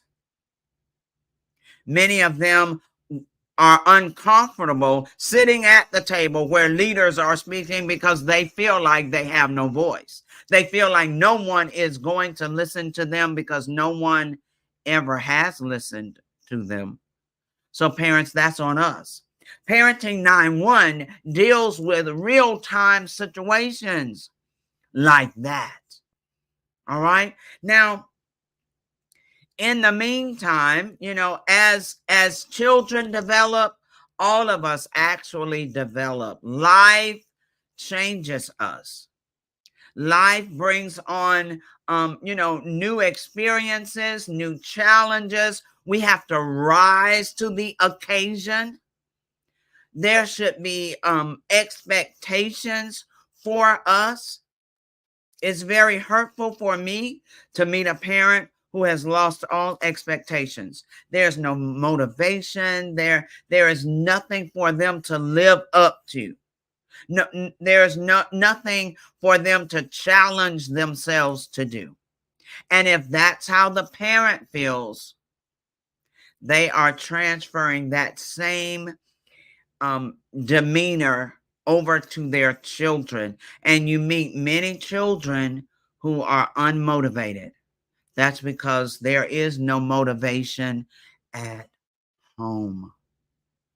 And when that's the case, we're serving the children an injustice, because all of us need to be motivated to go to the next level in life. All of us need to be motivated to reach and keep reaching, because there's always more. With that being said, Parenting 911 is making a pivot, reaching, making an adjustment, developing. We are now in the planning stages for Parenting 911 University. And in that university, one of the components will be to train Parenting 911 coaches who will go out into the world and train other Parenting 911 coaches so that we can impact society in real time. In real time. I read an article not long ago where governors here in the United States were collaborating on some different issues, and education, of course, was one of them. And we know that education is starting to unravel as well. Me being a retired teacher and administrator for school and the school district, that is hurtful to me, because we need to always challenge the minds of our young people.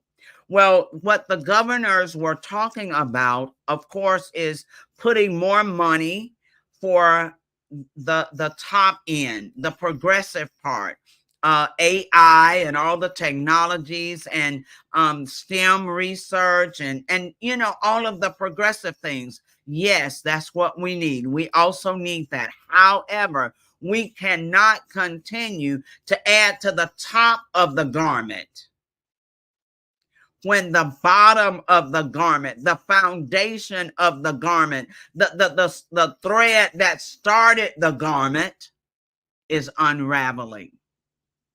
That's the parenting piece. The parenting piece. Governors, thought leaders, whether you're federal government, state government, international, doesn't matter. Those who are are thought leaders in this world, please understand that no matter how much we add to the top, we cannot forget about the thread that created the garment, because that's the parenting piece. So the Parenting 911 University will most definitely tackle repairing the fabric of our society, and that is parenting.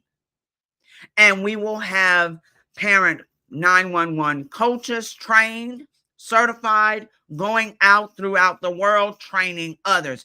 Every school and every school district in this world, whether it's public or private, needs to have a parenting 911 coach. They need to have someone that's not only going to help coach parents, but they will also be qualified to coach staff members in how to engage parents, how to partner with parents, how to collaborate with parents. Because also what's happening is we see many educators not knowing how to work with parents. And so then there's still a disconnect, because no matter what we do with the child, no matter how many camps we have, no matter what workshops and seminars and things we have for children, let me make sure I correct myself, for children, we're still sending them back into homes where parents may not have the equipment, the strategies that they need to help our children.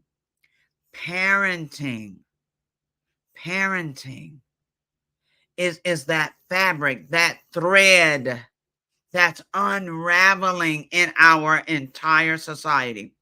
If you don't believe that, think about school shootings where you have young children who are in elementary school having access to weapons and going to schools to harm others. Where you have young preteens or teenagers not only harming schools, but harming their own family members. What's going on with the fabric of parenting? And so Parenting 911 University will not only provide training for coaches and certified Parenting 911 coaches to work with parents, but to also work with those who are staff members, whether it's daycare or Head Start or public school or private school or college. They will train those staff members how to work with parents, because we cannot leave out the one thread that runs throughout the society, and that's parenting. Now, in doing that, we will also add resources. So, of course, we will provide other resources for parents through Parenting 911 University. We will provide tutoring for parents. We will provide some health information resources that parents can go to help with the health of their children. We will be providing other resources that will help parents. Everything is about the family. And honestly, it's amazing to see that the society thinks that everything is about technology or just putting federal dollars somewhere in some pocket, and we're leaving out the foundation. We're leaving out the thread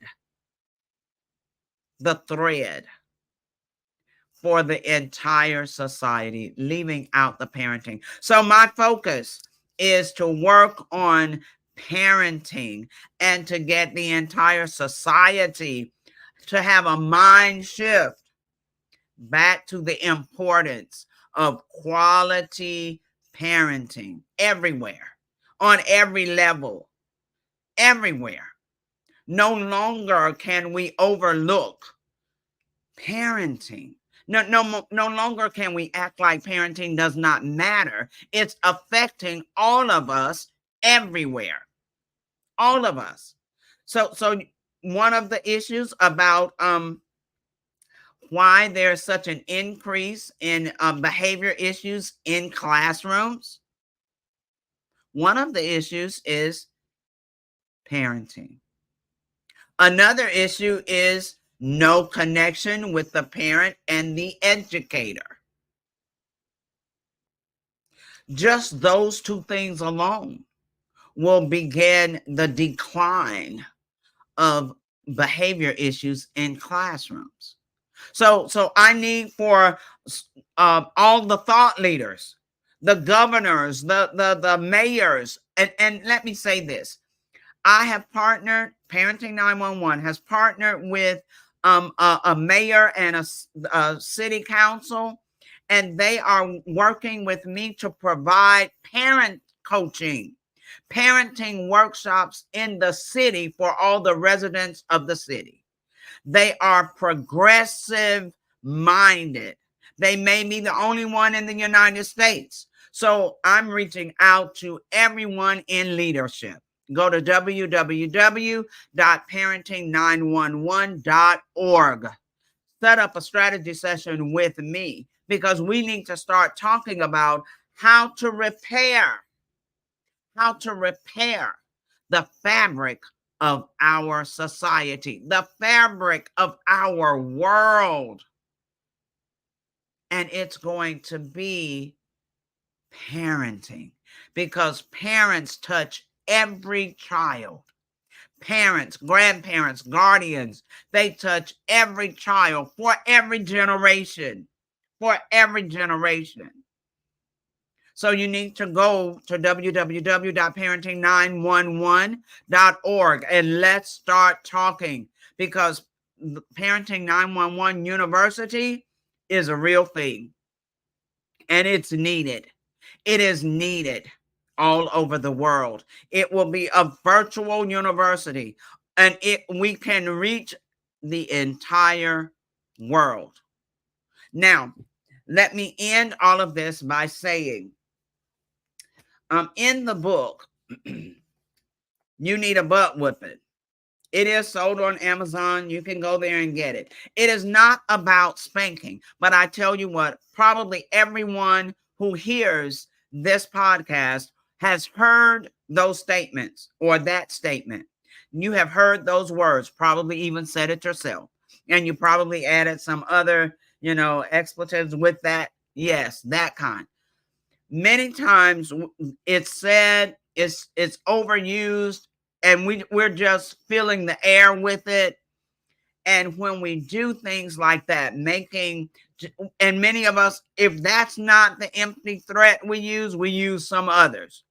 Don't let me keep saying that. I know you heard me. I'm coming over there, all of that. And we just say it over and over. And what happens is empty threats, empty words, when they're spoken to our children, they cause our children not to trust us, not to trust the words that come out of our mouths. And if there's no trust, there is no respect, no honor.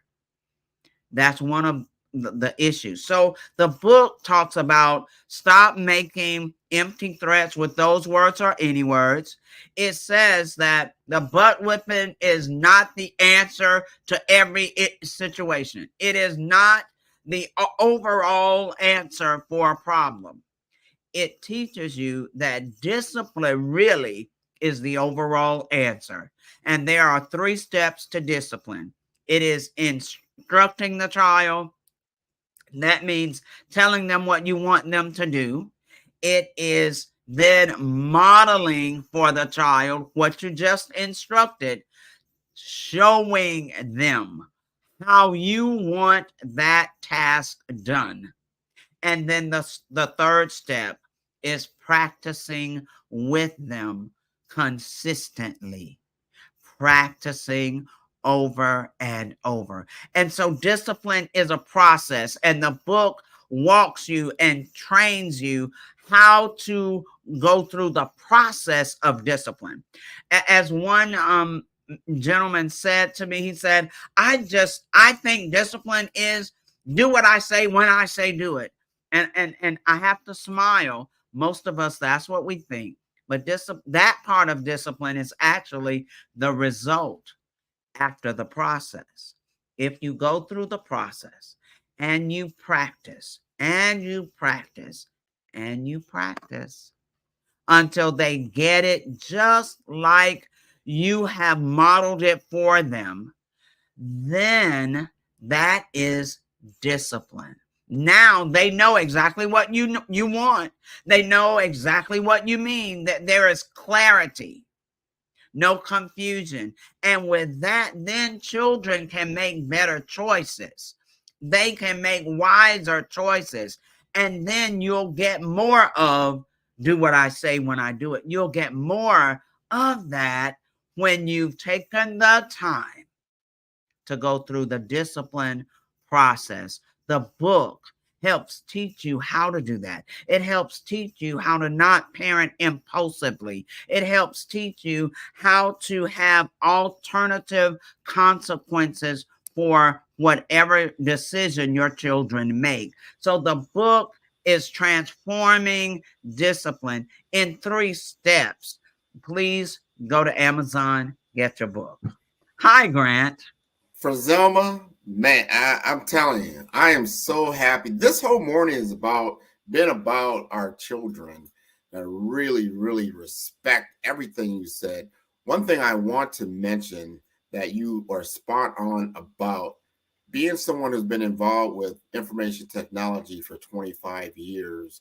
I hear you exactly. And I want our audience to understand technology is an enablement tool. And it enables human beings to do things quicker, faster, better, that type of thing. Enablement, not a replacement. It's an enablement. That's right. So I'm really on point with that if our fabric of our society is unraveling, we've got to go to the source and the root cause of that. And that's not the technology, it's in the human fabric. That's right. Where we've got to really go to that. And I tell you what, another point you made, I thought about my own, not only my parenting, because I've got children and grandchildren, but how I was raised. And I tell you, there were no idle threats. You knew exactly what the result would be if you did certain activity. There was no, that was going to happen. And, you had to weigh that out. So I think that kept me in line more times than not because it was real. And in real society, there are definitely consequences. If you do things out of order, there is no idle threat. There's going to be consequences. You're so right. Many times we set our children up for failure because we don't follow through with things.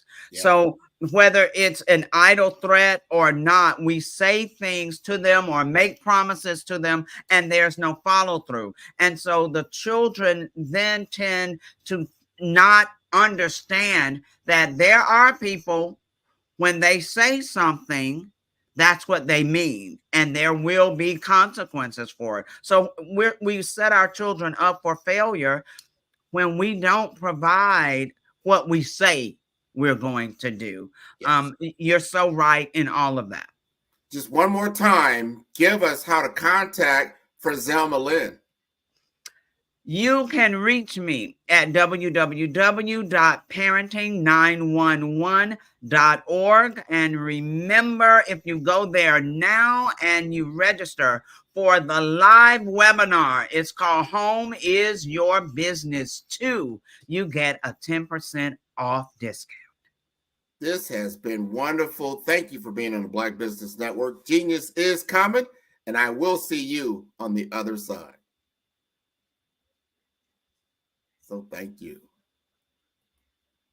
Wow, that was wonderful, everybody. And I wanted you to take that to heart, the fabric, the human fabric and the human family. And understand that the Black Business Expo's mission is to raise funds for high school seniors going to college or K through 12 entrepreneurs This expo is a fundraiser for students. You may go to www.blackbusinessexpousa.com to donate to the scholarship fund or use the Cash App that is on the screen below, and that is $BBXUSA. Our goal is to give laptops and up to $5,000 to 10 students. Students, you can go to register online at www.blackbusinessexpousa.com. Every dollar counts. So we want to remind you to donate to the scholarship fund. We want to thank our Black Business Expo USA sponsors for March 2024. NC100, Moody Capital Partners, Suede Soul, 5-Star BDM, Lotus Rocher Coaching and Training, Carolina, Virginia, Minority Supplier Development Council, Step Management, Hello LLC, BHS and Associates, Margie McLean Foundation Incorporated, Genius is Common, Earth Essentials, Milani Shani Global, Executive Women's Success Institute, The Quality Coaching Company, Superwoman Business Services, Creative Force Studios, Lee Entertainment, Artistic App Design, Black Business Expo USA. Genius is Common, and I'll see you on the other side.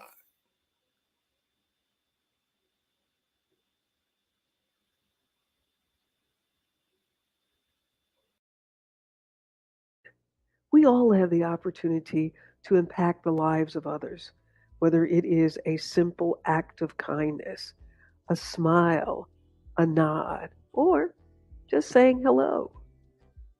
Hello, I'm Pamela D. Marshall, corporate mindfulness coach and author of The Art of Forgiveness. I enjoy every opportunity to interact with others, whether they're in my home, sitting at my table for a holiday feast, or simply stopping by to say hello. My mother would often tell us, speaking is a sign of intelligence. Open your mouth, part your lips, show a smile, and say hello. Hello, this is Israel, and I am CEO of Daydreams Interactive and author of Princess Planet. So, genius is common, and as a kid, I loved to daydream. Even as an adult, I love to daydream. And when my daughter became 6 and loved princess characters, but we just could not find the diversity that showed her, we created our own characters. So, for instance, you have Princess Nulu right here. Princess Nulu is from Uganda, and her genius is that she loves to take care of animals. She can actually even listen and hear what they say. And then we have Princess Isabella right here. Princess Isabella, she's from Cuba, and her genius is biochemistry. One day she hopes to eliminate disease. Then we have Princess Nia right here, and Princess Nia is based off of my daughter, and she wants to be the greatest dancer alive. So that's her genius. So what's your genius? My genius is my imagination. Genius is common.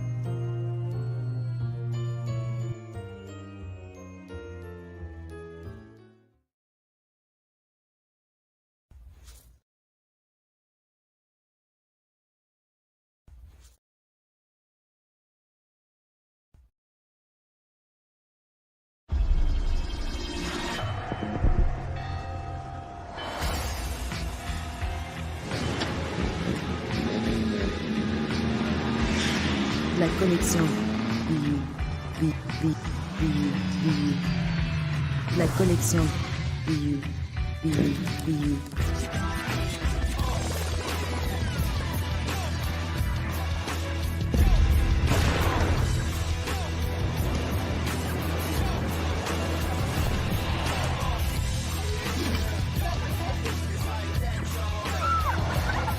In a world obsessed with the cult of celebrity, I challenge you not to aspire to anyone else's greatness. but instead strive to reveal and ignite the greatness within you. Are you serious? I totally think that that's it. Hey. No! Hey! To me, sexy is a man that knows who he is and what he wants. Okay. He's comfortable. You look at him, you see him, he's just comfortable being himself. And you're like, Baby, be you. be you, baby. Just be you. I like it. Introducing the Be You collection, exclusively available at K&G Fashion Superstore.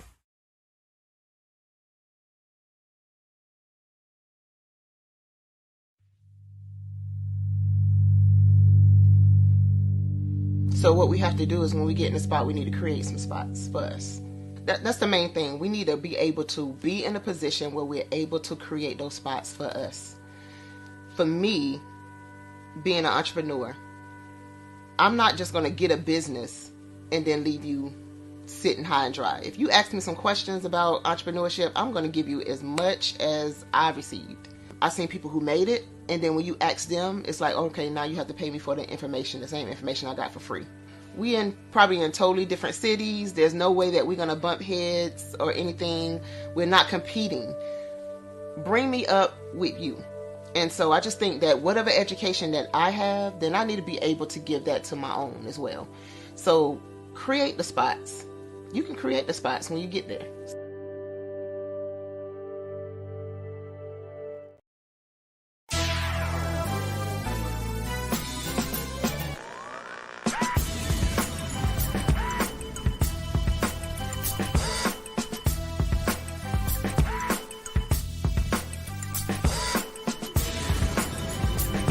You are watching The View from Hampton U, exploring Hampton University's rich history, the past, present, and promising future.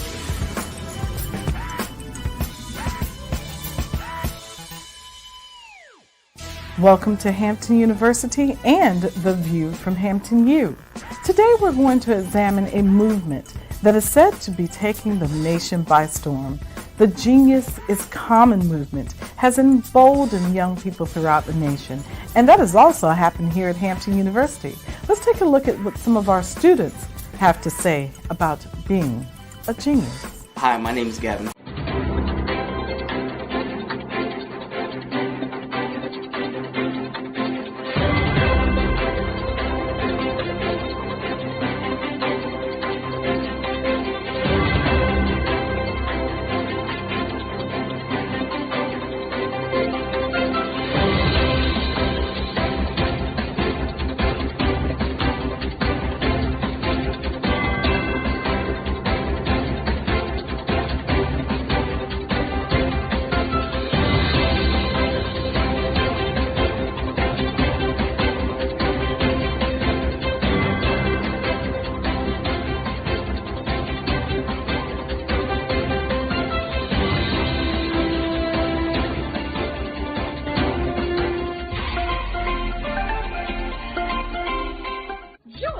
Dr. Eric Kelly III and a host of phenomenal speakers from all around the globe for this 7-day virtual event that you don't want to miss.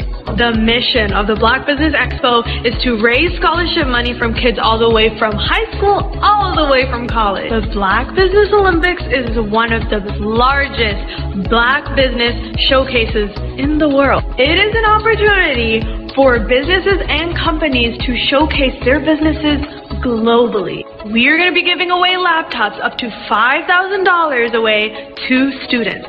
Again, I'm Olivia Appleberry, the founder of 2 Cents Finance and one of the speakers for the expo. I am so excited to see you there. For more info, go to www.blackbusinessexpousa.com or call 919-308-9090 and hope to see you there. I am Black Business. From the moment I wake until the time I sleep. Yes, I am Black Business. I am Black Business. Tell me, are you Black Business? I am Black Business. Do you support Black businesses? Listen, I support Black business because I am Black Business. Black Business Expo, one of the largest business showcases in the history of Black business in the world. The world! Sign up today at www.blackbusinessexpousa.com or call 919-308-9090. I am Black Business. I am Black Business. From the moment I wake until the time I sleep, I am Black Business. I am Black Business. Are you Black Business? I am Black Business. Do you support Black businesses?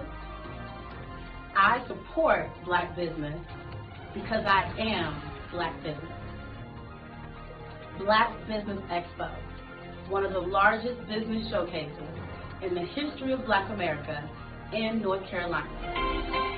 Join Dr. Eric Kelly III and a host of phenomenal speakers from all around the globe for this 7-day virtual event that you don't want to miss. The mission of the Black Business Expo is to raise scholarship money from kids all the way from high school, all the way from college. The Black Business Olympics is one of the largest Black business showcases in the world. It is an opportunity for businesses and companies to showcase their businesses globally. We are going to be giving away laptops up to $5,000 away to students. Again, I'm Olivia Appleberry, the founder of 2 Cents Finance and one of the speakers for the expo. I am so excited to see you there. For more info, go to www.blackbusinessexpousa.com or call 919-308-9090 and hope to see you there. I am Black Business. From the moment I wake until the time I sleep. Yes, I am Black Business. I am Black Business. Tell me, are you Black Business? I am Black Business. Do you support Black businesses? Listen, I support Black business because I am Black Business. Black Business Expo, one of the largest business showcases in the history of Black business in the world.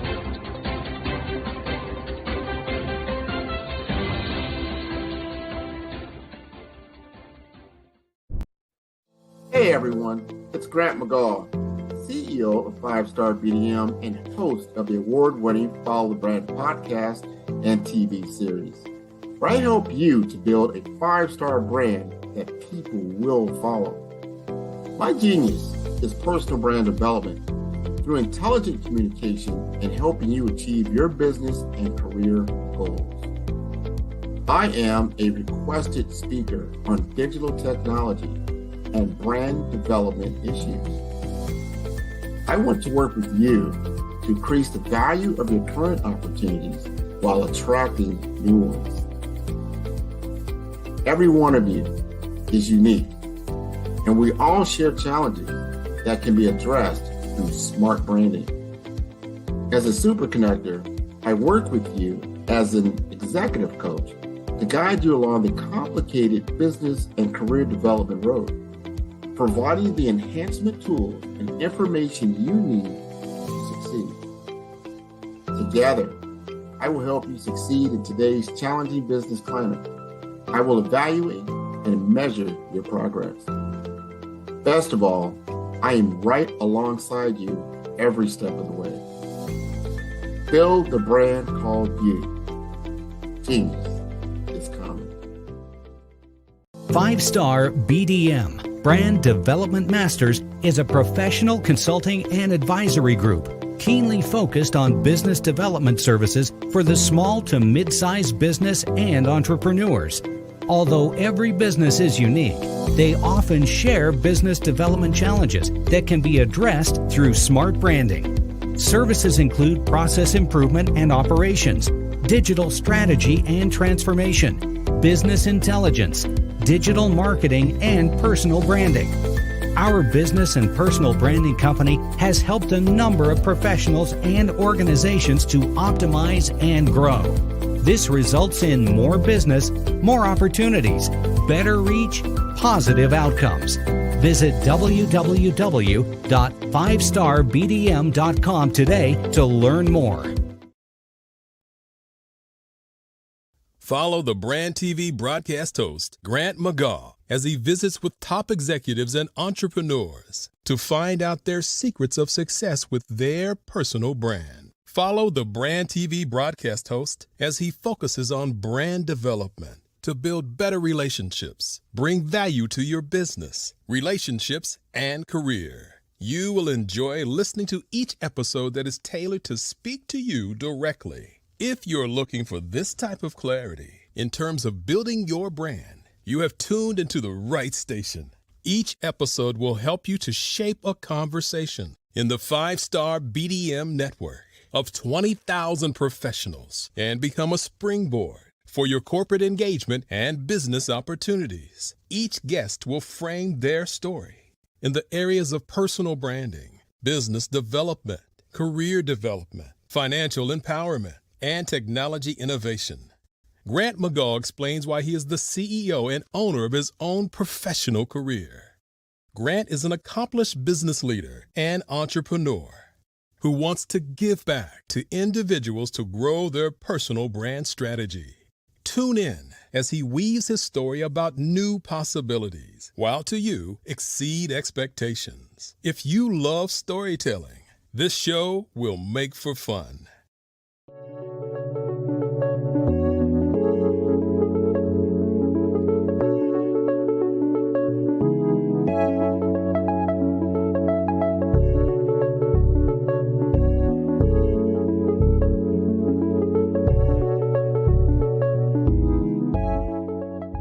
Passion has been around helping communities of color and historically underrepresented and underserved communities, minority, rural, veterans, persons who are differently able, in the intersection of education, innovation, technology, industry, and let's throw some entrepreneurship in there just for fun.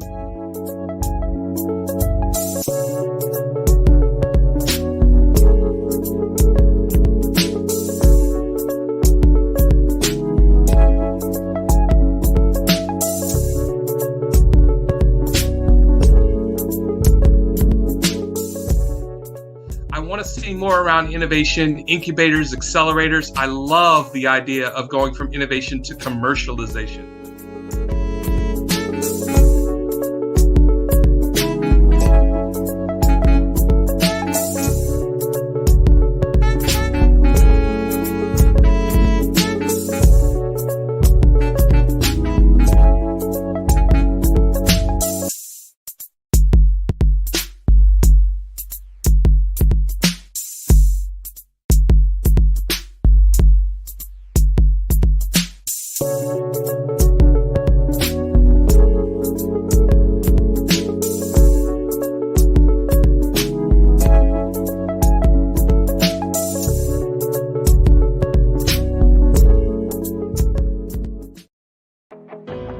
I am Black Business. From the moment I wake until the time I sleep, I am Black Business. I am Black Business. Are you Black Business? I am Black Business. Do you support Black businesses? I support Black business because I am Black Business. Black Business Expo, one of the largest business showcases in the history of Black business in the world. Sign up today at www.blackbusinessexpo. The Black Business Expo's mission is to raise funds for high school seniors going to college or K-12 entrepreneurs. This expo is a fundraiser for students. Please, you may go to www.blackbusinessexpousa.com to donate to the scholarship fund or use the Cash App at PBX USA. Our goal is to give laptops and up to $5,000 to 10 students. Students can register online at www.blackbusinessexpousa.com. Every dollar counts. Please donate to the Black Business Expo USA Scholarship Fund.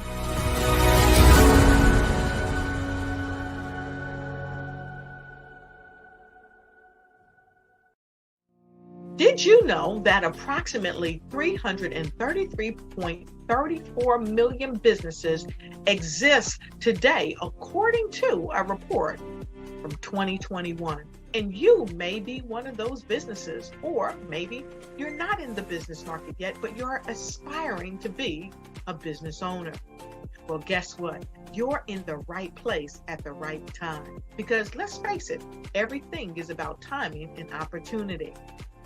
Hi, my name is Dr. Lotus Richey, and I'm the CEO and founder of the Lotus Richey Coaching and Consulting LLC, along with the Lotus Richey Ignite Show. 15 minutes of success with Dr. Lotus Richey, as well as books to boom your business and bring who you are. And today, I want to bring this amazing message to you about the Black Business Network and the Black Business Olympics. See, the Black Business Network and the Black Business Olympics is designed to help people just like you, that's right, that look like me, to take their business to the next level. Not just in your front yard or your backyard, but globally. The Black Business Network and Black Business Olympics is designed not to just help you survive, but to help you thrive. So join us today as we come together with businesses all around the world to support our students, our children, our young teens, our young entrepreneurs. What we do is we come together to help raise funds for students who are aspiring to be business entrepreneurs, who are aspiring and who are thriving in college. We endow them with a wonderful opportunity to gain scholarship of either a laptop or several thousands of dollars. And we invite you to help be a contributor to this amazing opportunity to help someone that looks just like you. So join us today at our website and let us connect with you and help you ignite and take flight in every area of your life on the Black Business Network and the Black Business Olympics. I'll see you on the other side.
What if you could build your own city?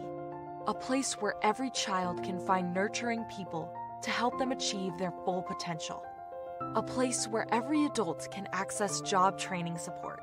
Where health education is abundant. Where social justice ruled the land.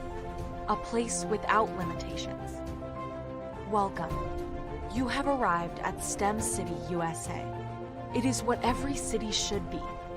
A safe and trusted community where you find people and resources to help you become everything you are and beyond. STEM City is unlike anything you have ever experienced. It is a digital twin of the world around you, only better. STEM City is about energy and soul renewal. It is more than a digital world. You can almost feel the power of live cultural events, music, and theater. STEM City promises a better future for children with caring mentors and hands-on activities with dedicated tutors to support our youth. STEM City is your passport to a healthy lifestyle with weekly events addressing our community's many issues. STEM City is your financial well-being with helpful information on wealth management, career advancement, job training, and so much more. STEM City is the community you deserve. It is the city where your dreams can come true. STEM City USA, a place in the sky that is accessible to all who reach for the stars.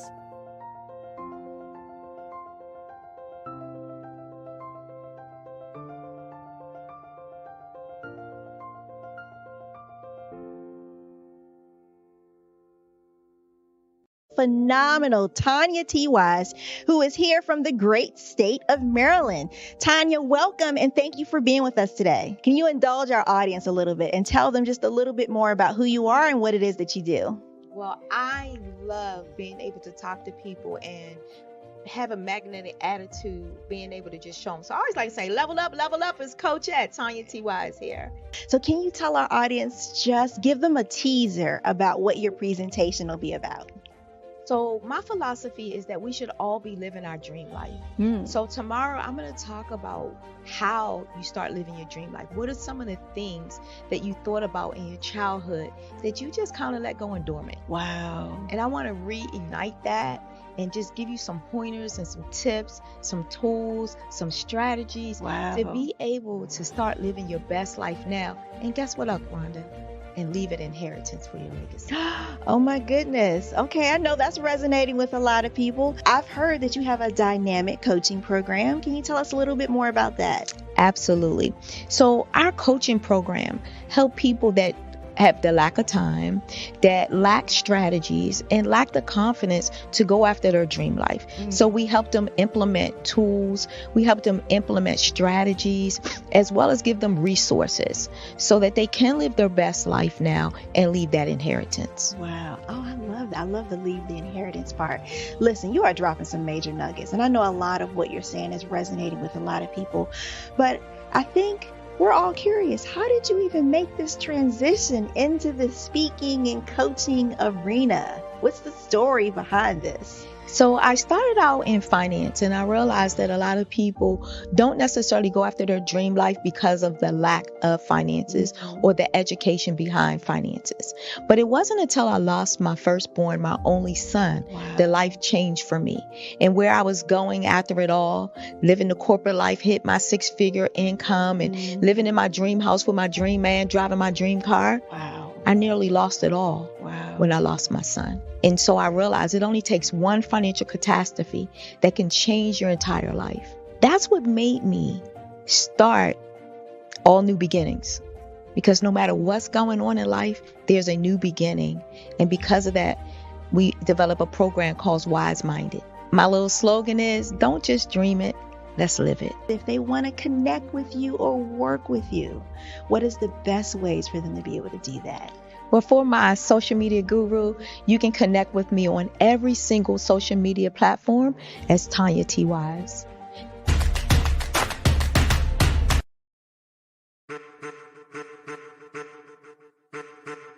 I am a child of the Most High God.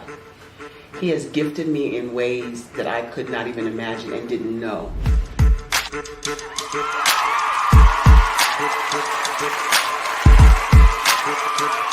There was a time when I didn't know who I was. I listened to other people tell me who I should be, what I should do. I listened to people telling me that I should be a boutique owner, that I should be a construction manager, that I should be a laborer. Have you ever felt like you should do something else, be something else, go somewhere else, be wherever you wanted to be, and you felt like you were in a box? Anybody in the room? And you couldn't get out? Anybody in the room? And you kept trying to go and you couldn't get out? Anybody in the room? But let me tell you, you need to rock the box. Rock the box.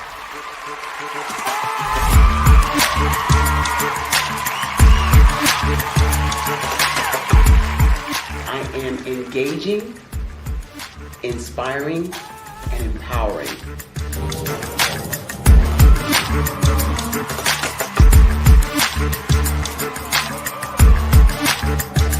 I would give you everything I know. Just by touching you, if I could, by osmosis, give you every single thing I've learned, I've gone through, I know I would. We know that's not possible, but as it is possible, I love to share information with people. Some of you out there, people have told you that you can't be, you can't have, you can't do. But I will tell you, like Kinston said, you can, you must, and you will. If it's to be, it's going to be me. You got to say it. If it's to be, it's going to be. If it's to be, it's going to be. If it's to be, it's going to be.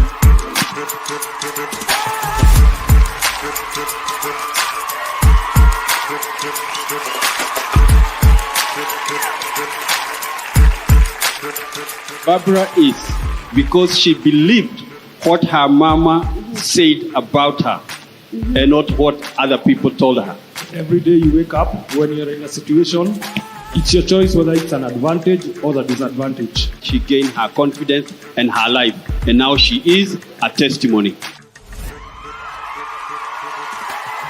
If I can help you elevate yourself, then I feel like I'm elevating my own self as well. What you know and I know together can change the world.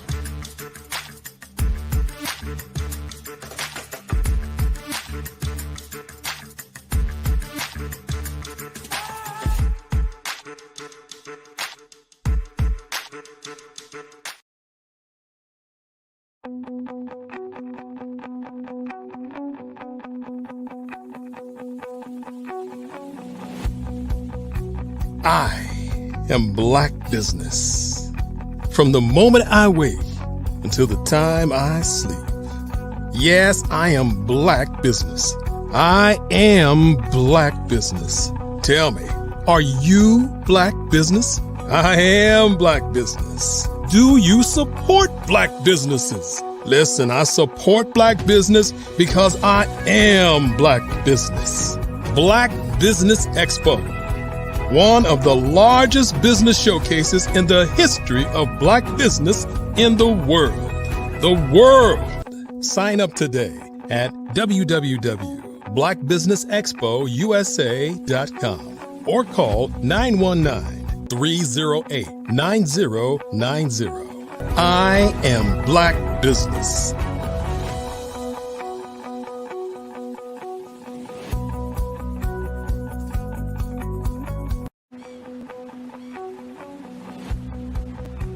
I am Black Business.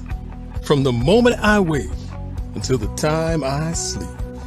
Yes, I am Black Business. I am Black Business.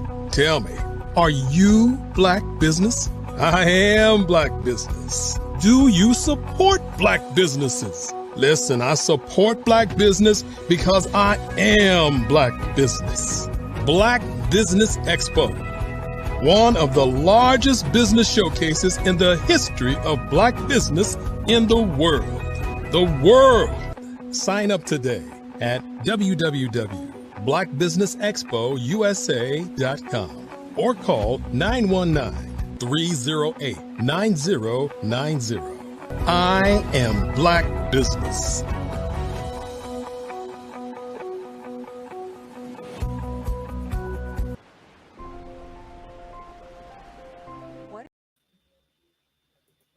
Good day, business owners, entrepreneurs, thought leaders, and corporations. Welcome to the Black Business Network. My name is Grant McGaw, CEO of 5-Star BDM and host of the award-winning Follow the Brand podcast and TV series. And I am your business moderator for this day on the Black Business Network. The Black Business Network is a 24-hour business network showcasing Black businesses, business owners, entrepreneurs, and thought leaders worldwide. And we have speakers from North Carolina, London, Singapore, Africa, Japan, and cities all over the United States. The Black Business Network is a global community sharing his business knowledge to empower, inspire, and educate businesses about business. We're going to bring to the stage Michelle Manda. I think she's coming all the way from Africa, and we're going to bring her up. There she is. Are you from Zambia? Is that correct? Yes, I am from Zambia. That is wonderful. Now, you can help us out. I know I'm in the United States. I'm on the East Coast. It's about 10 a.m. I'm assuming it's in the afternoon for you. Is that correct? Exactly. It's actually 4:35 in the afternoon. Excellent. Excellent. Well, tell us a little bit about Michelle and what you are doing in the great country of Zambia. Thank you very much. Thank you for including me in this wonderful program. It's always a pleasure to speak across the Atlantic and to exchange ideas. I'm so excited. Well, you rightly pointed out, my name is Michelle Manda.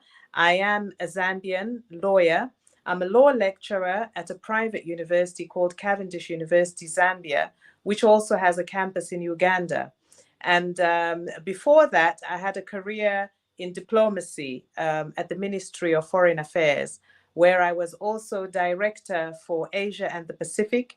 I also served as director for the European desk. And this gave me an opportunity to travel to these various regions of the world, learn about their foreign policy, and also understand a bit about their cultures. I was honored to be the team leader in setting up the Zambian High Commission in Kuala Lumpur for the first time in our history in the year 2009. Prior to that, we had been handling Southeast Asia from India. But when I was director for Asia, the government decided that I should be the one to go and actually plant the Zambian flag in Malaysia. And so this is what happened in 2009. And we were there for 2 years. And it also opened up my perspective to Southeast Asia, you know, the tiger economies and how they managed to emerge from, you know, relatively poor countries in the 1960s to what we now call prosperous tiger economies. So that was a very good learning experience for me personally and for my country as well, Zambia. And we've, of course, through that opportunity, been able to exchange ideas with our friends in Southeast Asia to see how we too can get onto that level as a middle income nation. And I think we're heading there. So upon my return, we had a change of government, and you know, in Zambia, the foreign service is not very well established. So whenever there's a change of government, even civil servants can be affected, and I was one of those. So I had to think of what I would like to do next, and I decided, you know, I'd like to share the knowledge I have with students, with the next generation. And so an opportunity came for me to lecture international law, international investment law, constitutional law, human rights, even legal writing and communication. And this is what I now do part-time. Part-time because I also manage my own consulting firm. And it is through my consulting firm that I facilitate business between foreign countries and my own country, Zambia, as well as other countries in the region. So I think from that little, you can see that I'm quite a busybody. Without question, you are very busy, but you are operating at a professional and international level, which I really appreciate. I'm curious about economy in Zambia. What is the major business in Zambia that you export to the international community? Zambia is situated, I shared a map earlier with Mr. Kelly, who I was speaking to, but basically Zambia's geopolitical situation allows us to do a lot of things. Zambia is right in the heart of Southern Africa. So we're surrounded by countries like the Democratic Republic of Congo, Angola, Tanzania, Mozambique, Botswana, Zimbabwe, and Namibia. And South Africa is not too far from us. East African countries like Burundi and Rwanda are also not too far from us. And we're also blessed with very fertile soils. We have a very good rainfall pattern. We actually have a lot of rivers and streams. In fact, in this region, we have about 45% or 50% of all water courses are in Zambia. So we have a lot of rivers and waterfalls, which means opportunities for agriculture are vast. And also, Zambia is a mining country. We are situated in the Congo Basin, which in terms of the geology and mineralization is full of a vast array of minerals. So since, the British who came to this part of the world before in the 1800s were coming here specifically to look for minerals. And it is the British South Africa Company which did a lot of exploration and discovered that, in fact, Zambia is richly endowed with copper, gold, silver, manganese, lithium, nickel, and other metals, vanadium, uranium. We have a real vast array of minerals. And this is why even in our flag, the color orange symbolizes all these minerals that we have. We also, in the semi-precious stones, we also have a lot of high-grade emeralds. Zambia is well known.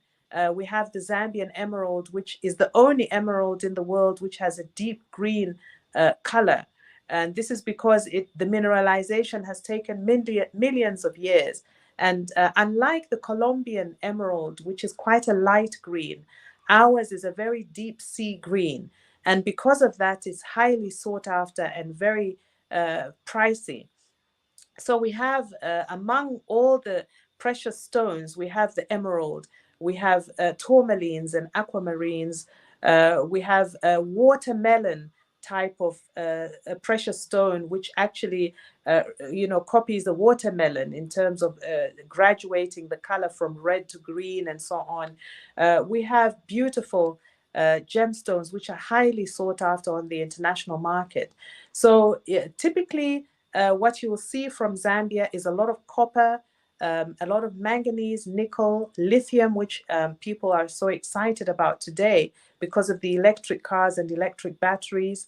And those in the Middle East and Asia really love our emerald, because they say emerald, or in Arabic, zamrud, it attracts prosperity to the wearer. So many of them gift it to their children and so on, to have a piece of emerald, because it is known to be like a magnet. It attracts prosperity to the one who wears it. And so this is why emerald is highly sought after in the Far East, in the Middle East as well.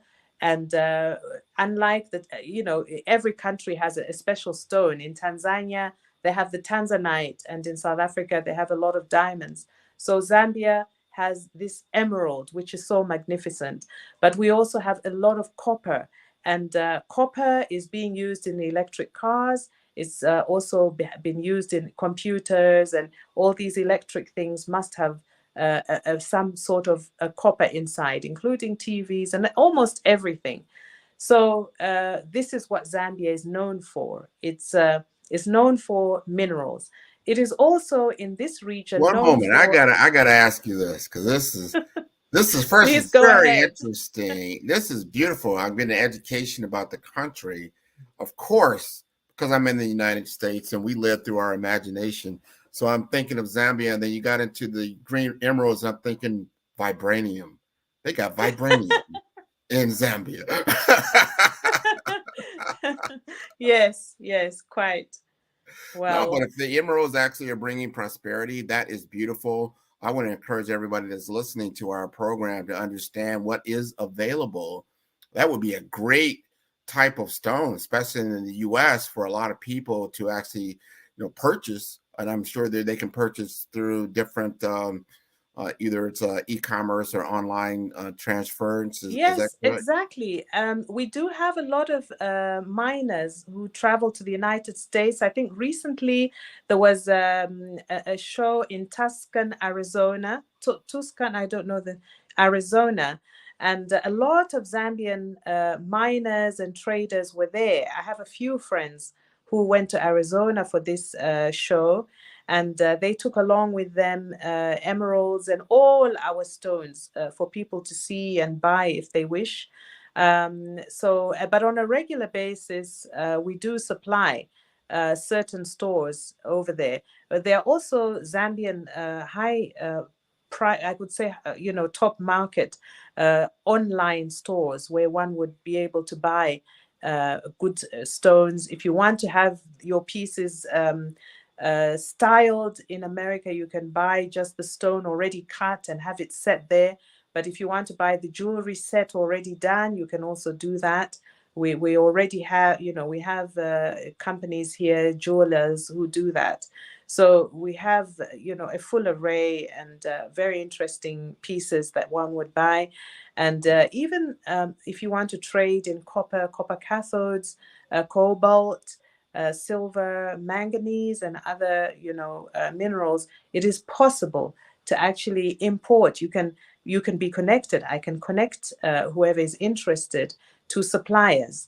And that's what I do a lot of the times. I do facilitate this type of business. So if there are people in the US who are interested in minerals, in trading in minerals, and in supplying, because I know Tesla and others are looking now for lithium. So if somebody is looking for sources of lithium, I can facilitate that for you. If you're looking for sources of manganese, which is used in the steel industry, I can look for that for you, and we can export it there.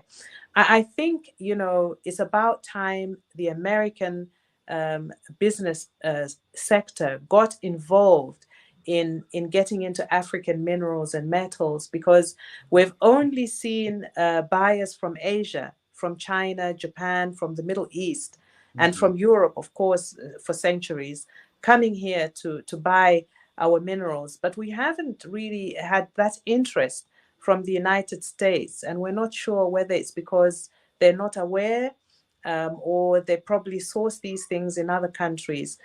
We do have Canadians who, in fact, have invested in very huge mines, First Quantum and others, who are here in a very big way. So we have Canadians and Australians who are here in a big way.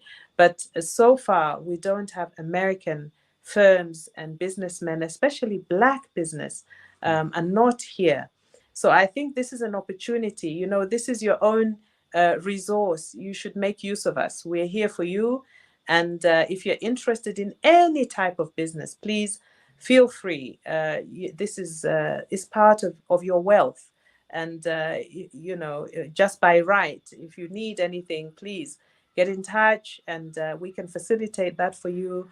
If you want to come over and see it for yourself, a lot of people say, well, there's a lot of scamming going on. Feel free to come. It's good to come, because then you actually go on site, visit the mine, talk to the mine owner, look at the material from the ground, hold it in your hand, and you're able to speak to whoever you want to supply and say, well, I am here on site. I'm looking at the copper or cobalt or silver or gold or whatever it is. And, you can tell the quantities available because it's right there in the ground. And, we can facilitate you getting a license for trade, a license to do business here. All that is possible. And Is it's that within, something that you do in your that's something I profession? normally That's your do. profession? Exactly. Yes, that's Yes. something I normally do. So I would definitely encourage our audience to reach out to you for those types of service. And I think it goes They're back to what most you said welcome. earlier about, especially when it Yes. comes to Black American businesses, is that we're just Mm. not aware. Like when you Yes. speak emerald, yeah, we're aware of Colombia because it's close, and we're probably Yes. sourcing a lot of that, but not the Yeah. raw materials that we can then look outside to- of like Yeah. Colombia and look at what Zambia has to offer. But then you have to have that credible resource like yourself, Yeah. and what you're doing and what your capabilities are, and then we know you as a contact, and that Yes. you can be that go-between, especially you have such experience in dealings with international companies and that type of thing. I'm very impressed. First of all, your English is very good. Is Zambia a English-speaking country? Zambia is a former British colony, just as many countries in Southern Africa are. In this part of Africa, we have mainly, Zambia is, of course, British, former British colony. The countries surrounding us, like Angola and Mozambique, are former Portuguese colonies. So you would have to speak Portuguese over there. And in the DRC, that's a former Belgian colony, so they're French speaking. Personally, I speak 4 languages. I speak Portuguese, French, Italian, and of course English, which is my mother tongue, and of course the native languages. So you find that if you're it's funny, if you're going to Angola, there are some Zambian languages which we have in common with the Angolans. So you'd rather even just speak the native language, you get along better. But if you can speak Portuguese, that's fine. If you can speak French when you're in Congo, that's fine. But it is true that I think in this region, part of what probably prevents people from coming over is also the language barrier. Because you're not necessarily, it's not every African country is a former British colony. We have a combination of French, Portuguese, and we even have one Spanish speaking country out in Central Africa. So, so that's what it is. But I can also tell you that Zambians are well known for speaking very good English. And I think it's because our local languages are not very heavy on the tongue. We don't have very sort of heavy pronunciations and things, even in our own local languages. So you find that a Zambian speaking English has a very clear accent. And for this reason, we're quite sought after when we go abroad and look for jobs. They'll always say we like a Zambian or a Kenyan because our English is very clear. So yes, and we have a couple of Zambians in the international community. We've got a news reader on the BBC, Lukwesa Burak, and we have a few Zambians out there who are well known for having this very clear English. So I think it's one of the features maybe of Zambia. No, I think it's fantastic. And now I'm curious. I think, correct me if I'm wrong, but is Swahili a African language that's used throughout the continent, or is it just in certain parts? Swahili is a language used in East Africa.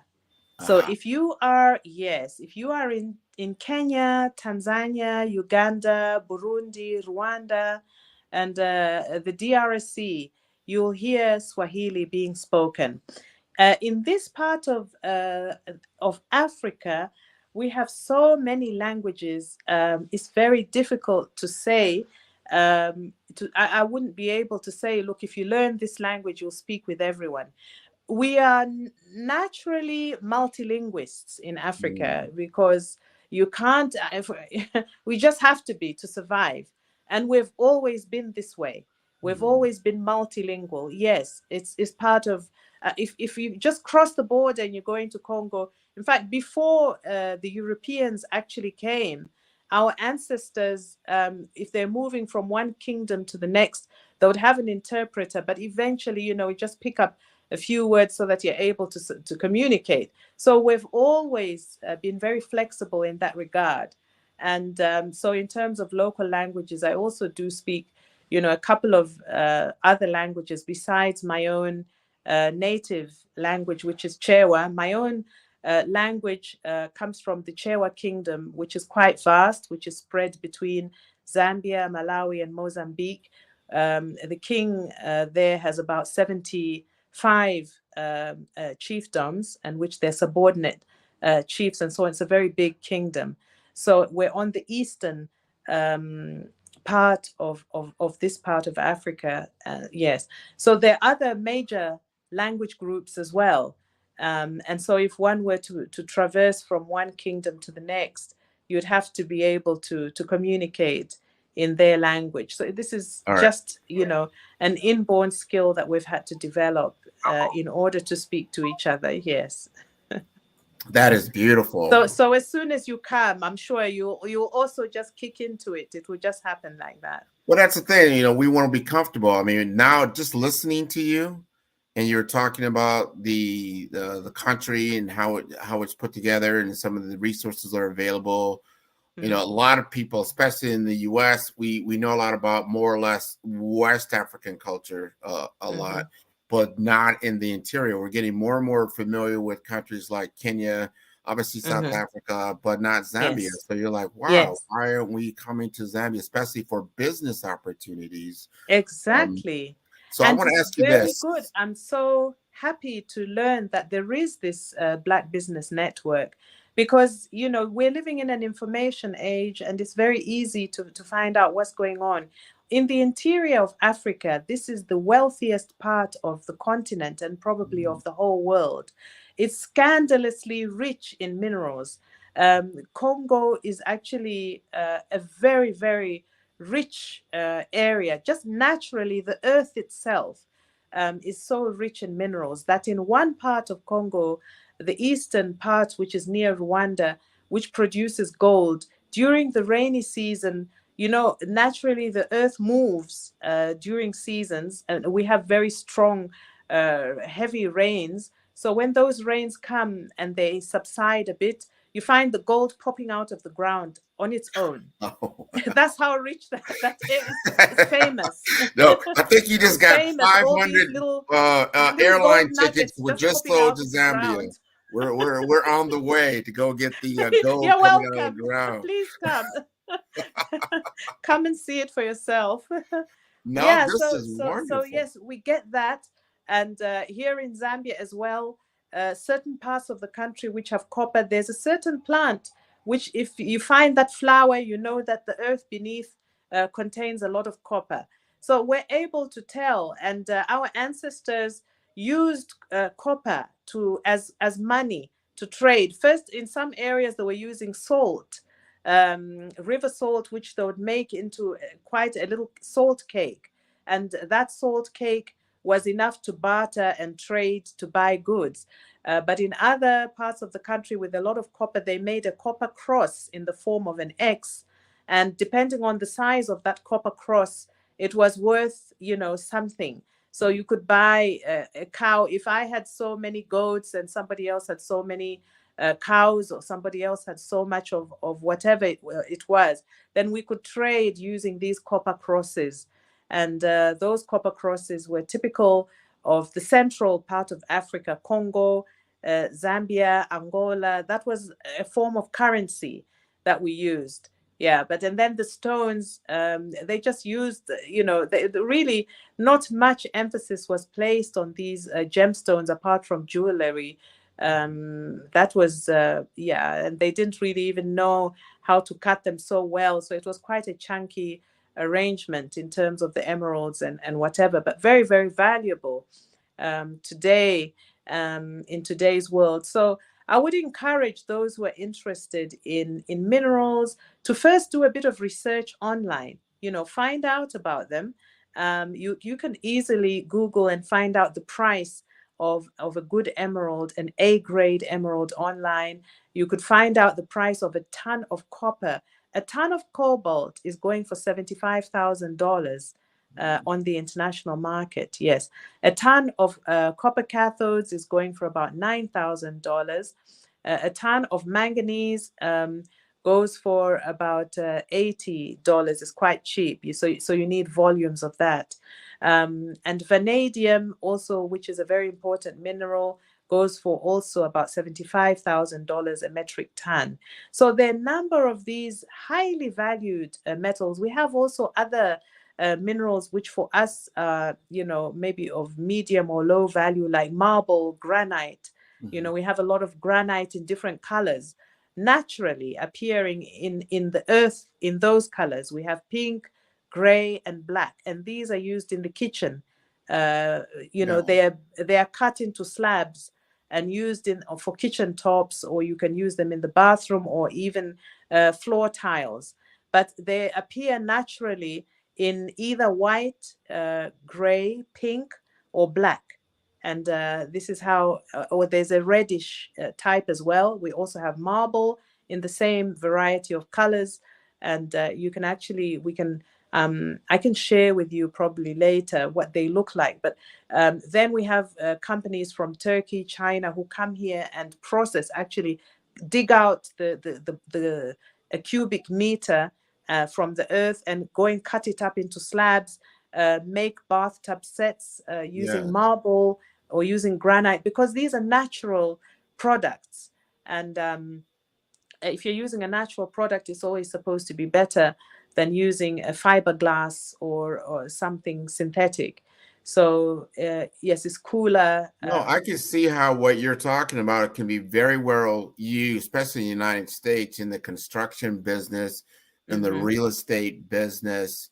And there's a lot of people that are involved in these types of trades that if they are now aware, and what we are becoming more aware by talking to you, is that they can get the raw materials from you, have it shipped here.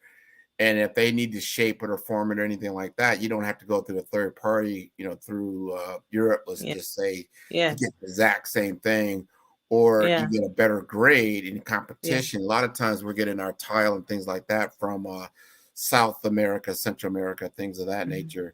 But just to have a pipeline of opportunity that's coming directly from Zambia, and one thing I like about you is that you know the story and the history behind all these things, and I think it's so important. And I'm intrigued by you because I'm like, wow, this is so interesting. Now I want to understand a little bit more about your specific business so that we can engage with you to create more opportunity. Well, I have a consulting firm called Alpha Legal Services and Business Consultants.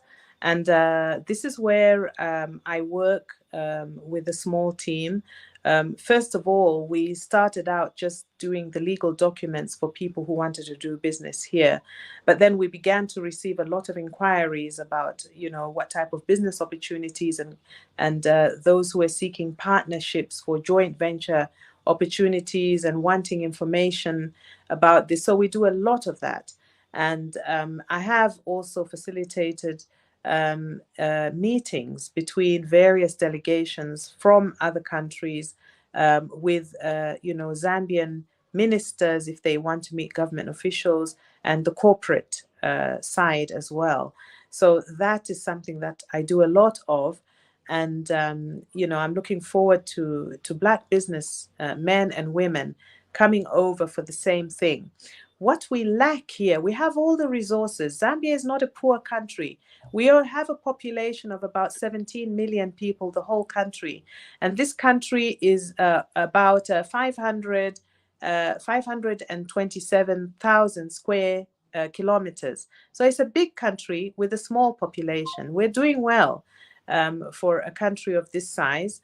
It is a middle income country. We're not really facing much. Actually, Zambia has been the breadbasket for this region. We usually export grain to countries in the region, especially desert countries, because next to us we have Namibia, which is a complete desert. Botswana is also a desert, although they're doing very well in beef, in beef ranching, cattle ranching. It's a very prosperous country full of diamonds there. And their currency is very strong. Similarly, with the Congo, which is very rich in almost everything, diamonds, gold, and everything else. So this part of Africa is not poor. We just lack equipment. We want to do mechanized farming, and we also want to go more mechanized in our mining. Because the soil is so rich, it's very easy to dig with a pick and hoe, scratch the surface and pull out a few emeralds here and there. But to really go to be very commercial and industrialized, we need proper equipment. And this is where the businessmen in America would come in, is where if they are able to bring the finances or bring the equipment and the expertise, especially for the mining sector and agriculture. In the mining sector, what we've also found out is that there's an increased use of artificial intelligence in trying to locate the minerals, the quantity in the ground in terms of metric tonnage, so that it's easy to just zero in and go and mine directly where it's found. So satellite imaging is used a lot in the mining sector. In agriculture, technology is used with drones. So if you have 100 hectares or 200 hectares, you'd want to be able to see how your crop is progressing. And we're now moving into more of irrigation because of climate change. We have historically been relying on the rain because the rainfall has been very good. But now with the change in the seasons and reduced rainfall, we're beginning to rely more on irrigation. And so farmers here grow a lot of maize or corn, which we use a lot of corn flour in our food. So the staple food is a corn flour. It's a bit like grits, actually. Maybe I should say it's just grits. That's our staple food. We make it out of corn flour, or if not, we'll make it out of cassava flour or finger millet. So those are the main sort of staple foods. And then for the other crops, vegetables, we have seasonal vegetables and livestock. We rear a lot of cattle, sheep, goats, chickens, guinea fowl, pigs, maybe less. And so on. So in terms of agriculture, that's really the full array. We also have a lot of aquaculture. We have a lot of fish. And Zambia is also exporting fish to the region. So in the fish industry, these are river fish. We don't have a sea because Zambia is inland. It's right in the middle of the continent. So we're not on the coast. We don't have a sea. The fish and everything is from rivers. It's quite different. So there you'll find the tilapia, fish and other type of catfish and other fish which people eat Oh here. yeah, I'm very familiar with. I like fish. That's my favorite food of itself. I wanted to ask what the power grid is like. 'Cause let's say we can get to some contractual agreements, start to look at bringing in machinery. Could you support from a electricity standpoint, infrastructure? Is the infrastructure is it able to support that type of Yes, it is able to support. And in fact, now we are trying to diversify and get more into solar energy because for many years we've been dependent on hydro power. Zambia also has the largest man-made lake in Africa, known as the Kariba Dam. So we've been able to generate enough electricity for Zambia and Zimbabwe for many, many years. But now with climate change, it relies on rainfall. If there's not enough rainfall, then the hydroelectric power will not be enough. So we're now trying to diversify and go into solar energy. Wind is not really going to work much because, well, it could, I suppose, but I think solar, we have a lot of, throughout the year, it's quite hot, except for May, June, and July, which are winter months when it can be very cold. At night, it can go even to -5, and a couple of times it has snowed here. It does snow heavily in South Africa during the winter. So when that happens, we get that cold wind pushing up this whole part of Africa. South Africa is right at the bottom of the continent near the South Pole. So it snows every winter. It snows. It's normal. They ski there in the mountains. So when it's happening like that, then that cold wind comes up to Zambia. So it's not a humid country. Zambia is moderate. It's quite cool. There are times when we do wear boots and gloves and scarves and everything when it's cold for 3 months in the year. And then for 3 months in the year, we have heavy rains. So then, we get out our rubber boots and raincoats. And the rest of the year, it's quite hot. So this is the normal trend. And because of that, even the agriculture and so on. So we can have solar because we have enough sunshine for that. And I think the type of equipment that you need to bring is sustainable. It can work here. We already have other companies bringing in equipment from China, from India, from Germany, from France, and other countries of the world. So it's not something new. We already, have these machines. So, but just to encourage you that yes, we have enough electricity to sustain any type of equipment. We already have mining.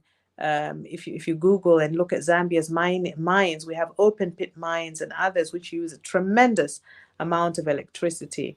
So yes, Zambia is capable of making use of modern state-of-the-art equipment. Yeah. I'll tell you, well, we're going to take use of that. It sounds great. I love this call to action for us to get more involved with Zambia. Please give us your contact information so we can get in touch with you after this program, email, website, that type of thing, so we can continue the conversation. I'm looking forward to this, and I welcome each and every one of you. Even if you're not coming for business, just come. Zambians are very welcoming. We're very warm people. We love to sit down and spend time with foreigners. And you love the vegetation, the nature here. Zambia is well known. We have the big five in terms of animals. We have a lot of wildlife. You talk of the Serengeti, the Masai Mara. Zambia has the same type of environment. You can go to plains and you'll see a huge crowd of buffalo like you do in the cartoon, The Lion King. Oh. You will see it for yourself here. We have a lot of giraffes, we have a lot of lions, we have a lot of leopards. In fact, in one of the game parks, if you want to take a walk with a leopard on the leash, you can do that, but you must be very gentle. These are wild animals. As long as you talk to them nicely, they won't do anything to you. And they're well No fed, lions? so Do you have they don't eat lions humans. there? Are there lions, cheetahs? Yes, we have lions, cheetahs, leopards. If you want, when you go on safari, you watch, they'll take you at night. That's when the lionesses do the hunting and the cheetahs and all. You can go on safari and actually watch, a lioness creeping up behind a little impala and catching it and things like that.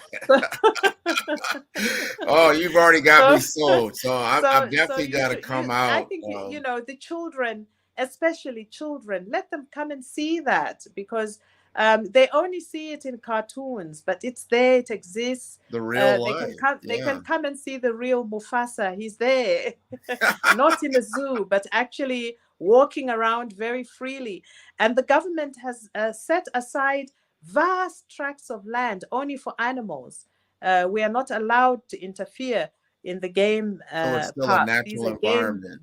National parks. We're at time, so I've got to cut us short. However, did you give us your email address? I will send them to you immediately after this call. I will send you my email. So the audience will write it down. I will definitely do that with pleasure. No, if you could, tell us right now your email address. Oh, my email address is Michelle, spelled MYSHALM, MYSHALM @ymail.com. Got it. And my phone number, which is also a WhatsApp number, is the country code is 260 for Zambia, and the number is 974-715-464. This has been wonderful, Michelle. And my name again is Michelle Manda. Michelle Manda from Zambia. You will never forget you. We got to have you come back on the Black Business Network. You definitely got to do that. This has been wonderful. Genius is common, and I will see you on the other side.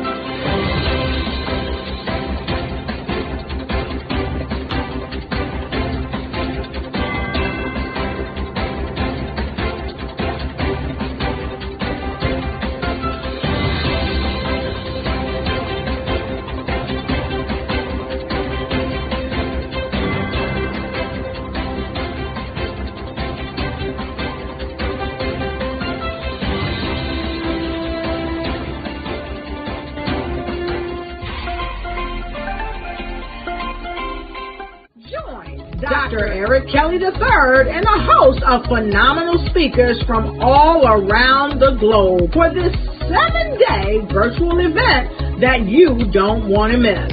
The mission of the Black Business Expo is to raise scholarship money from kids all the way from high school, all the way from college. The Black Business Olympics is one of the largest Black business showcases in the world. It is an opportunity for businesses and companies to showcase their businesses globally. We are going to be giving away laptops up to $5,000 away to students.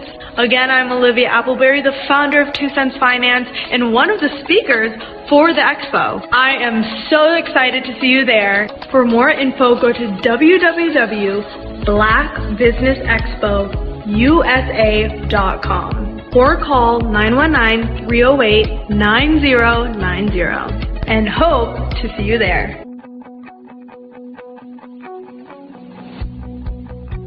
I am Black Business. From the moment I wake until the time I sleep. Yes, I am Black Business. I am Black Business.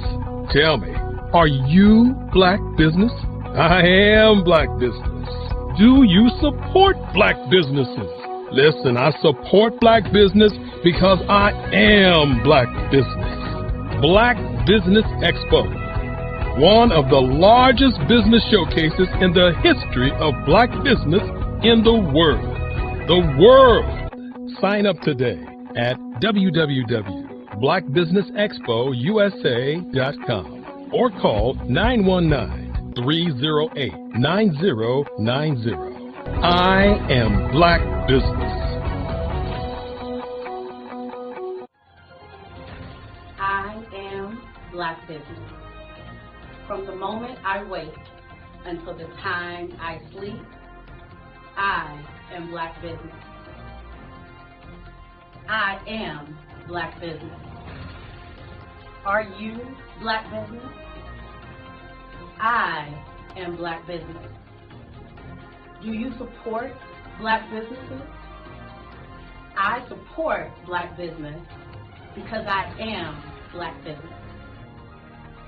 Black Business Expo, one of the largest business showcases in the history of Black America in North Carolina. Join Dr. Eric Kelly III and a host of phenomenal speakers from all around the globe for this 7-day virtual event that you don't want to miss.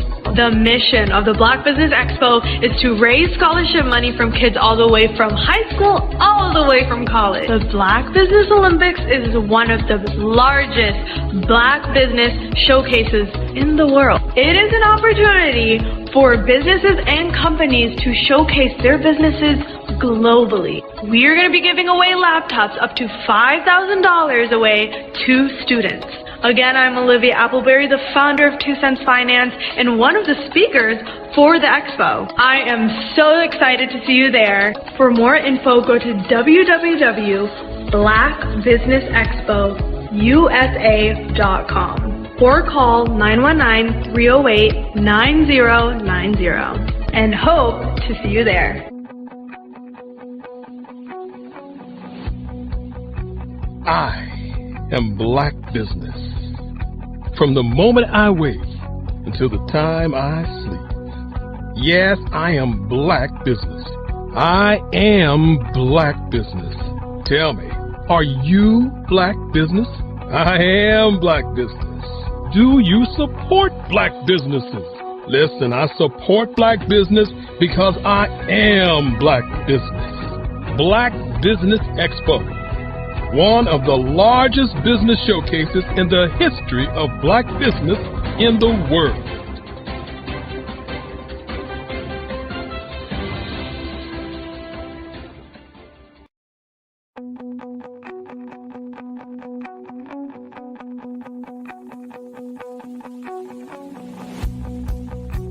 I am Black Business. From the moment I wake until the time I sleep. Yes, I am Black Business. I am Black Business. Tell me, are you Black Business? I am Black Business. Do you support Black businesses? Listen, I support Black business because I am Black business. Black Business Expo, one of the largest business showcases in the history of Black business in the world. The world! Sign up today at www.blackbusinessexpousa.com or call 919-308-9090. I am Black business.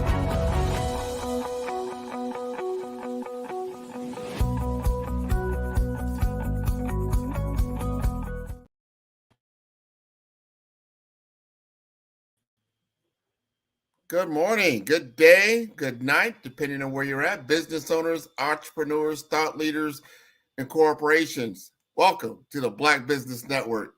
My name is Grant McGaw, CEO of 5-Star BDM and host of the award-winning Follow the Brand podcast and TV series. I am your business moderator for this day on the Black Business Network. The Black Business Network is a 24-hour business network showcasing Black businesses, business owners, entrepreneurs, and thought leaders worldwide. We have speakers from North Carolina, London, Singapore, Africa, Japan, and cities all over the United States. The Black Business Network is a global community sharing its business knowledge to empower, inspire, and educate businesses about business. I would like you to meet Marcus Wilson, a luminary in multifamily technology and the visionary founder of Pivotal Impact Consulting. Marcus, a certified project management professional, is on a mission to empower companies through the tech-driven operational excellence. He's your strategic partner in navigating the complexities of growth, whether in smooth sailing or turbulent waters. Marcus's ethos is a people-centric philosophy that forges high-performing teams with a foundation rooted in business and technology. He embarked on a mission to create a symphony where all elements play in a perfect unison. His illustrious track record includes orchestrating the deployment of intricate IT systems and software, championing technology's potential, catalyzing global transformations, and optimizing costs, all culminating in sustainable profit-generating outcomes. With a Bachelor of Business Administration from the University of West Georgia, Marcus is well equipped for all of these feats. But his influence extends far beyond the boardroom. Renowned for his motivational prowess, he has taken the stage as an MC, host, speaker, and panelist on discussions ranging from cybersecurity to technology and operations. As a public speaker, he ignites the spark of data-driven decision-making culture.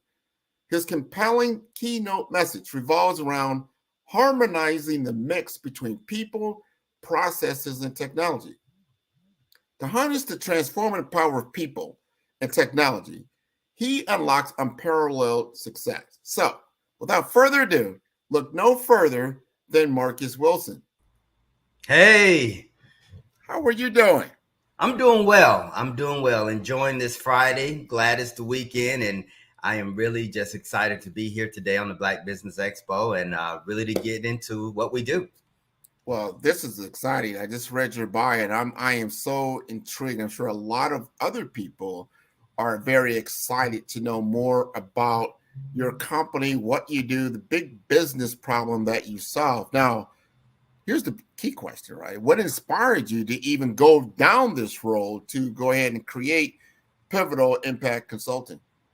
That's a great question. And it was, I would say it was a pivotal moment in my life, I would say, to just start off. It really was a pivotal moment in my life. I was sitting in a doctor's office where I was working at a senior VP, and I had been working very hard, I would say, since through the COVID pandemic, ramping up, getting a company through that, because a lot of companies weren't ready for that. They weren't ready to go virtual. They weren't ready for all of the transformation and digital transformation that they had to take during that time.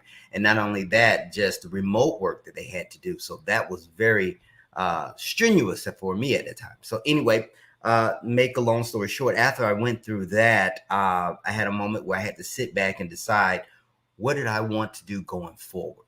And I made a pivotal decision to bet on myself, and I said, this is something that I wanted to do. So I took some time off, went to Georgia to renovate a house. And behold, I had a friend to give me a call and say, hey, I want you to look at something to help my company out. And gave him a full assessment, drew out his value stream, his mapping, told him where he was missing opportunities for new clients, revenue, where he was wasting a lot of time, their company was, in business processes and things of that nature. Gave him a full assessment, and lo and behold, he asked me, could I do it? Could I manage this stuff? I said, well, yeah, I've been doing this for years. And I had to create a company to make or whatever. I had to create a company and everything right then and there. And I've been working from them as well as other companies to this day. So from there, I came up with the whole harmonize the mix between people, process, and technology. Just sitting back in that house when I was renovating and everything, I sat back and said, well, how do companies embrace technology, the good ones, and are able to scale? And what keeps those that cannot and have a hard time embracing technology and scale? What's the difference between the two? What are those elements or key actions that those who are able to change and move forward and those that are stagnant, what are the difference between the two? And that's when I came up with harmonize the mix. I started doing the pros and cons, the differences, the communication differences and things of that nature. And that's when I came up with my whole thesis or compelling message, or harmonizing the mix, orchestrating the balance between people, process, and technology, much like crafting a hit song where all the components come together in perfect rhythm. It is how I manage. It is how I assess other companies. It is everything from not just bringing in and being so tactical with technology. It's actually saying, okay, we can do this, but what is your strategy? Everything with going by that strategy, everything that we do from there, I give them a message. I give them a vision. If they don't have one, where do you want to be down the road? Now, once we decide and build that, how do we hook up technology to help you get there, to ramp up, to automate some of these things, to make it a little simplistic and understanding? And how do we get insights on where we're going from there? So that's the whole, I would say, the whole harmonious blueprint that I use in order to help companies to scale, because that's what I was really good at. Getting companies in a position to where they can scale the business. Anywhere that I've worked for companies as an employee, I was able to put systems, processes in place that allowed them to scale and scale big, and even through a hyper growth period. So that's what I excelled at. So why not leverage that for myself and to help other companies as well as small businesses, specifically Black businesses? I would say that was my first client, was a Black business owner. And again, we've been able to do some tremendous things from there. We're got a meeting later on today with them or whatnot. So I'm excited for where I am, what I'm doing. I'm passionate about it. And that's I want to ask you a question, Marcus. Absolutely. Because one of the biggest challenges that I've seen with people that, especially if they've had numerous years in corporate America, they've gotten a lot of training, a lot of information, a lot of great experience, and then they need to transition all of that into becoming and being an entrepreneur, being your own business owner. Mm-hmm. As you took on those different hats, because usually it's a mind shift change.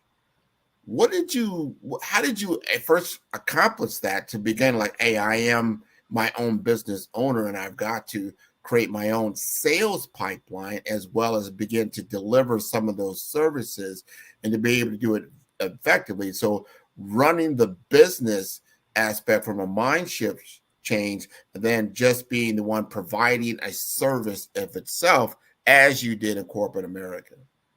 Yeah, now that's a great question because that is a mindset change. You have to go, it's a constant, how could I say it, approach to getting that sales funnel, that pipeline, that reaching out to get clients or whatnot. But the mindset is that not only you have to do the work, but you have to actually go get the work to be done. That's the challenge, and it's hard. I mean, I don't want to say it's hard. It's fulfilling in a sense because there's that part of you that is growing. You know, it's growing outside of the, how could I say it, the more focused on the task. When you're looking at it from a global standpoint, as far as the whole sales funnel, bringing them in, registering, selling your service and product, and getting your small, measuring your small wins. What could I do better? And how can I say it? Even sometimes consulting with them to let them know that this is the right way to go, and selling that point across. It is a challenge. I can't say, but it is quite the fulfilling moment of being able to grow. It's a continuous growth every week, every month, every day is different. There's nothing the same day. And I think that's one of the best parts about it. It keeps you on your feet. Oh, I would believe that because as you were stating, you're by trade, let's say you've been a project manager, you've understood technology, but then you had to now learn, maybe you weren't involved in the sales and the marketing and the pre-sale, the pre-work, right? You probably delivered, the actual services that people needed, but you weren't in that pre-work and how people see value before they take action. Right. And so one of the questions we have is, how did you develop? No, you got a couple things here. First, I'm going to ask you, how did you develop the messages that help you to get clients? But the other thing that I like, it kind of reminds me of myself, that you're a good communicator. A lot of people that are technically savvy, let's just say, they're not always the best communicator of ideas and help other, bond people because they're not always technologists. You don't want to bore them with a lot of technical stuff, but you want to be able to help them to understand what they're going to gain with this technology. So talk to us about your communication style. Well, gosh, now, Grant, that was a pivotal moment. I'm still using the word pivotal, but that's the name of the company, Pivotal. Yeah. That was a pivotal moment for me, is understanding that communication part that had to be developed, that I had to cultivate over the years or whatnot. It was something that that was in me that I wasn't aware of. How could I say that? Because it was always technology. And even when I was working for companies, I would always hear that you're different from most technologists, from people who are in technology. I didn't like, even when I was emceeing and with companies, I had a great time talking. I made it fun. And one of the things is that, as I said, people thought of me, they didn't see me as a regular person who was a network engineer or infrastructure or CTO or whatever, because of that ability to that messaging or whatever that I was able to cultivate. So that ability to communicate. So anyway, I would say what I was able to do is it allowed me to be creative.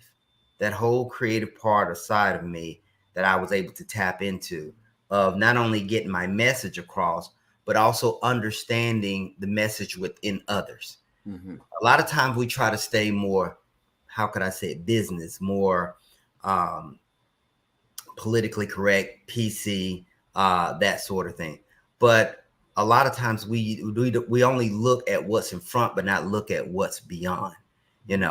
I would say that for me, helping others get that message based on the discussions I have with them, pulling certain words out that they say that makes them happy, putting certain things that they love doing, and then cultivating that into a brand or message that's actually they can, how can I say it, grasp onto, that they can buy into, that when they deliver that message, other people see that in them.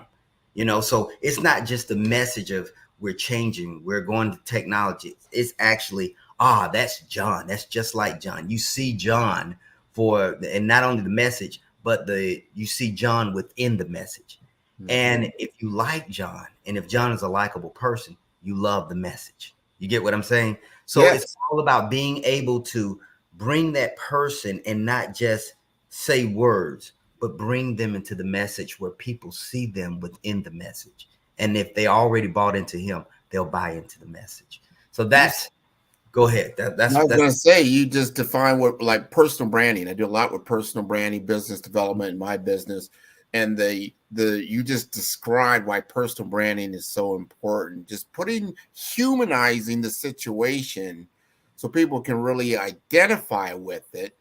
And then they can see how to utilize this whether it's a tool set, a skill set, a mindset, let's say, how do I put all these things in play? Right. I want you to talk to our audience about what are those common challenges that you see periodically, or just, a lot of times when you're working with small business owners, whether they're a solopreneur all the way to maybe, let's say, 100-person office, are there certain things that you, as a common theme that keeps coming up, that you find yourself having to coach or to be able to bring into focus so people can move forward? Risk. Risk is a huge, how could I say it, is a huge deterrent. And I'm just not talking about risk of changing, risk of not changing. That's one of the things I try to focus on. If you continue down the road with the changing of processes, and let me go back because that the biggest thing is a lot of small businesses, even bigger business, they love to hold on to what they've been doing. Mm-hmm. And I understand it. It is the way that they got to where they are today. This is what built me. What are you talking about changing this?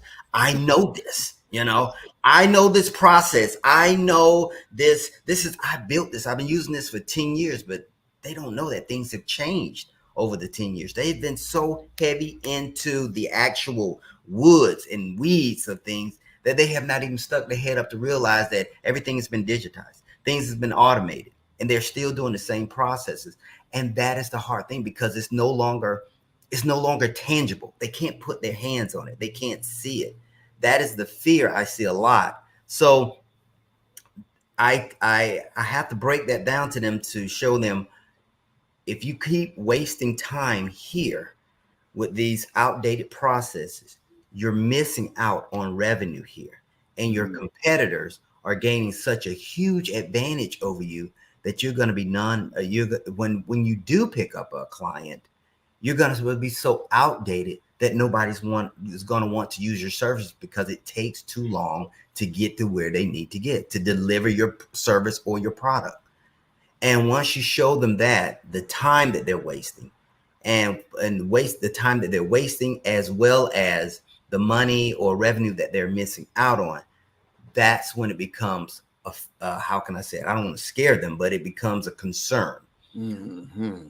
If I stay here, the world's going to keep going, and you have to say that is a risk that you have if you continue down the road that you have. So it's not only just the owner, the leadership department of showing them that, but it's also, how do we get this message out to the subordinates, the other regionals, managers, and frontline workers? How do we get that message out? Because they like to hold on to their processes as well. So that's been like the biggest challenge, is being able to show them where they are now, mm-hmm. where their competitors are, what's out there and what's being used, and how fast are they not, or I would say how they're not meeting the speed of business agility today. That is one of the biggest things, how you're not measuring up to this ramping up to the speed at which people are delivering and companies are delivering services and products. So once they see that and where they are, and I say, and again, if you continue down this road, it's just going to get deeper and deeper and deeper to where you're going to be obsolete. You're not even, Some of them don't even have a valued, how can I say, a valuable social media presence. They might have a page, but there's no activity going on.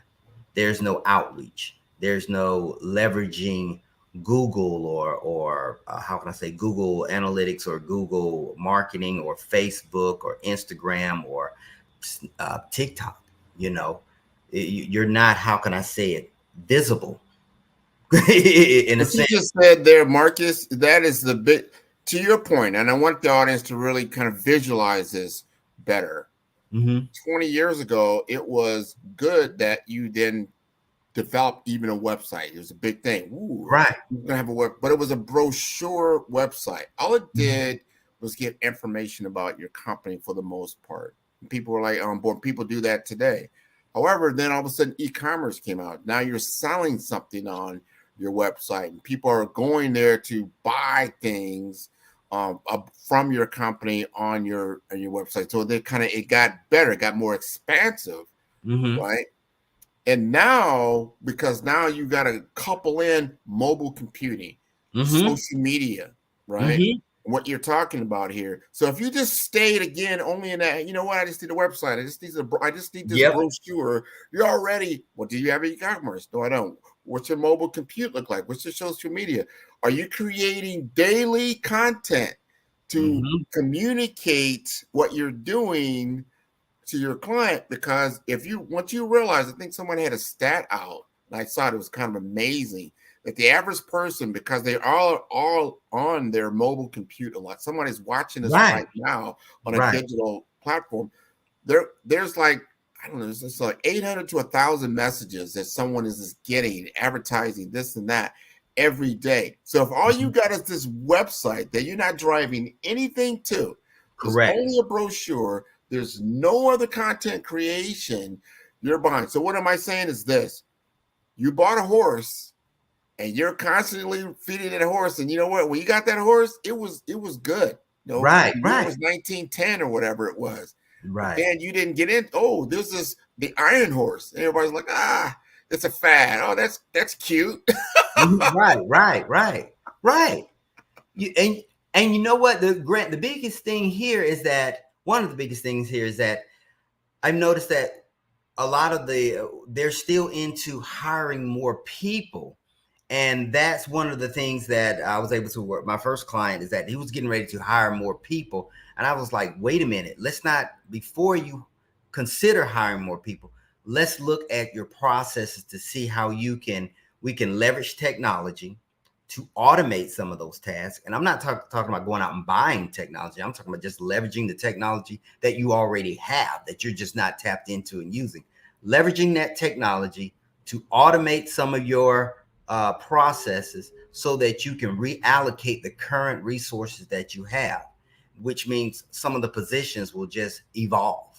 It's the evolution of those positions. Uh-oh, I think I might have lost. No, I'm here. Oh, okay. So I'm sorry. Yeah. So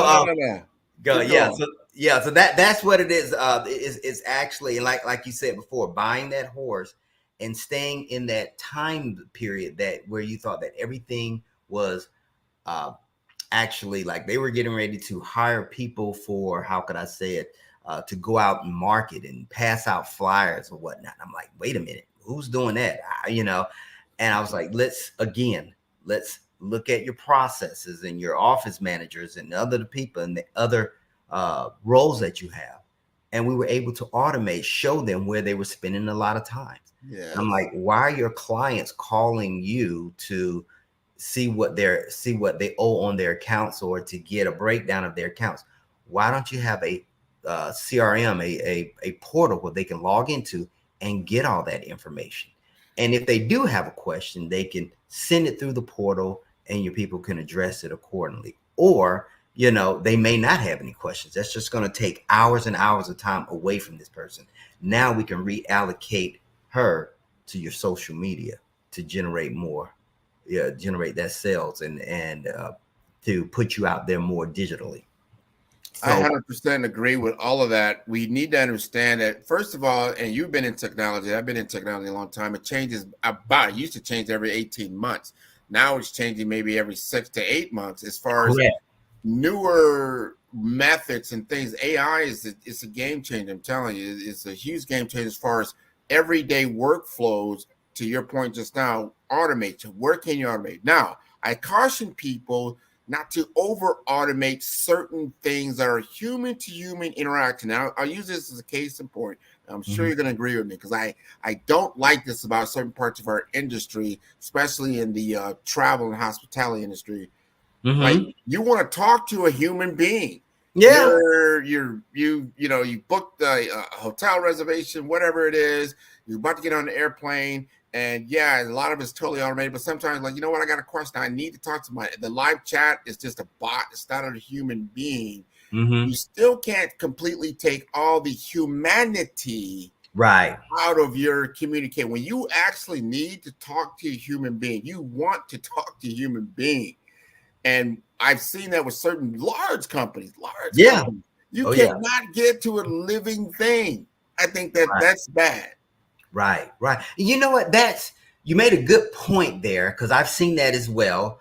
And you almost have to balance it out. You have to balance it first and foremost. When you go through that, you have to identify what are the tasks that actually bring value to the client. That's the biggest thing. Understanding what are the tasks, the human tasks that actually bring value to the client that you can't automate, that it would not serve the human, serve them well if we did automate that. You have to identify that. And then those that where it doesn't, that doesn't bring value, you automate that, and you have to have a balance between the two, because sometimes the bots that they use to chat with or whatnot, that can be automated. However, it does, I don't necessarily have to get on the phone, but it's good to chat with a human. We text every day, I don't have to necessarily get on the phone and wait 5 minutes when there's one right there that I can just chat with within 30 seconds. I've learned, for even personally for me, I just want the answer. I just want the answer. I just want a quick or a link to get the answer. If you can show me the link, I can figure it out myself. So you have to balance it out. Those people who are technically inclined or whatnot, that they may need a human just to forward them a link, or the bot to be able to forward them the link, or a chat bot. Or if they want to chat with the human where they can walk them through, they need to have that. So it's almost, it's a big balance, especially for the big boxes. But some of them, they look at what they would save. And they look at what they would save as far as their ability to get rid of certain positions, humans, and things of that nature. And what happens is that for a time period, they miss out on the unexpected benefits of the unexpected benefits that technology generates. You see, a lot of times when we automate and we leverage technology and we get rid of certain tasks, we don't look at those unexpected benefits that we gain from eliminating those, from automating those tasks. We just look at, okay, I'll be able to get rid of these positions. But what happens is that all these benefits come up, all these new areas of service, of opportunity come up that weren't being addressed at that time because they were so busy doing those mundane tasks that are now automated. So now you get rid of them, and then someone says, well, hey, what about all these new opportunities we have? Well, instead of retraining, committing into training, and how can I say it, reallocating those sources that you got rid of, and get them to take advantage of the new opportunities that you have come up from automating tasks that's going to bring value to your clients. You miss out on that whole opportunity by getting rid of those. You have to foresee what's going to happen when we automate tasks. What are we going to be able to do? How are we going to reallocate these resources? And also, how are we going to make a commitment to training the current staff in order for those positions to evolve so that you can take advantage of it? What you're saying, Mark, I'm sure that especially our small business owners and entrepreneurs are taking advantage of this. They're understanding that there is a balance to utilizing certain technologies. They have capabilities, Right. But is it right for your business? Because I've learned this is that when someone's interested in my business, the first thing that to become aware of it, and it's nice to build that awareness, could be through content, just like we're doing now. And then they're getting, it doesn't have to necessarily be live, is what I'm talking about. Right. So they're getting there, but when it, at the point where it does need to be live, meaning at the point that they're really interested and they're reaching out, when now it might be an age thing, you know, depending on your generation. But when I pick up the phone and I call somebody, I'm expecting typically to talk to another human being. Okay. Being able to have intelligent questions about what it is that I'm looking to invest in. Now that's at a point where I'm about to transfer my money, my energy, I'm going to invest in you. That cannot happen at a machine level. You need to be talking to somebody who can then understand why you're investing. You can't get that out of an automation. It's not, you might get some surveys and stuff that would give you, but at that point, at the point where you really need, there's a intersection that's taking place. I say you need to have a live person to talk to that person, a salesperson, someone. So then when that goes, now anything else that's what I call informational, I need to just need some facts and figure. I just need some information, some basic, and I can read anytime. It's not live. I can read that on a plane. I can read it in, or have it read to me in the car if it's an audio, or whatever it might be. That's different. So to your point, understanding your processes and your flow, what needs to be live? What needs to be a human-to-human interaction? There you go. Set up just like right now, we're having a human-to-human interaction, right? And in the background, there's a technology that supports it. Nothing wrong with that. Correct. Absolutely. That you're absolutely correct. Because and again, understanding what are those human interactions that bring value to the client. You're absolutely correct, because I know there's at times where everything I'm reading, I got the information, I got what I want. All right, is this really real? You know, I think that's a song. Is this really real or something? But that's going up a lot these days.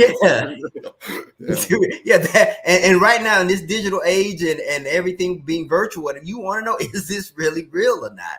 So you have to have that human connection. You have to have that, and this is the thing, you have to train them in order to make the prospect or potential client feel comfortable that it is real. They have to have that training in order to do that, not just reading off a screen or whatever. How do we develop them to be more engaging so that we make them feel that this is tangible, this is real, you can invest in us, we're all good? How do I solidify that? How do I make it, verify that? How I validate it? You know, validate. What's validation for us? What's validation for people in us? What does that look like? What does that feel like? And you got to home in on that to get those people. You got to train them to do that. And I really feel that that's one of the things that companies kind of gotten away from a little, just a tad bit. A commitment, an investment into training and developing their staff in order to be, how can I say it? In order to adopt and embrace the change, and in order to be successful with that change. You almost have to paint. That's one thing we talk about, is painting that picture down the road of, you're right here, but once you train and learn this, you're going to be up here. Not only are you going to be helpful here, but you're also going to be able to, if you decide to leave or whatever, you're going to be even more marketable out there. Now people, that's one thing. They're like, oh, big value. Yes. Yeah. Oh, okay. All right. You know, but if you're not painting that picture, nobody's going to buy into that. Well, you know, I'm comfortable where I am, you know.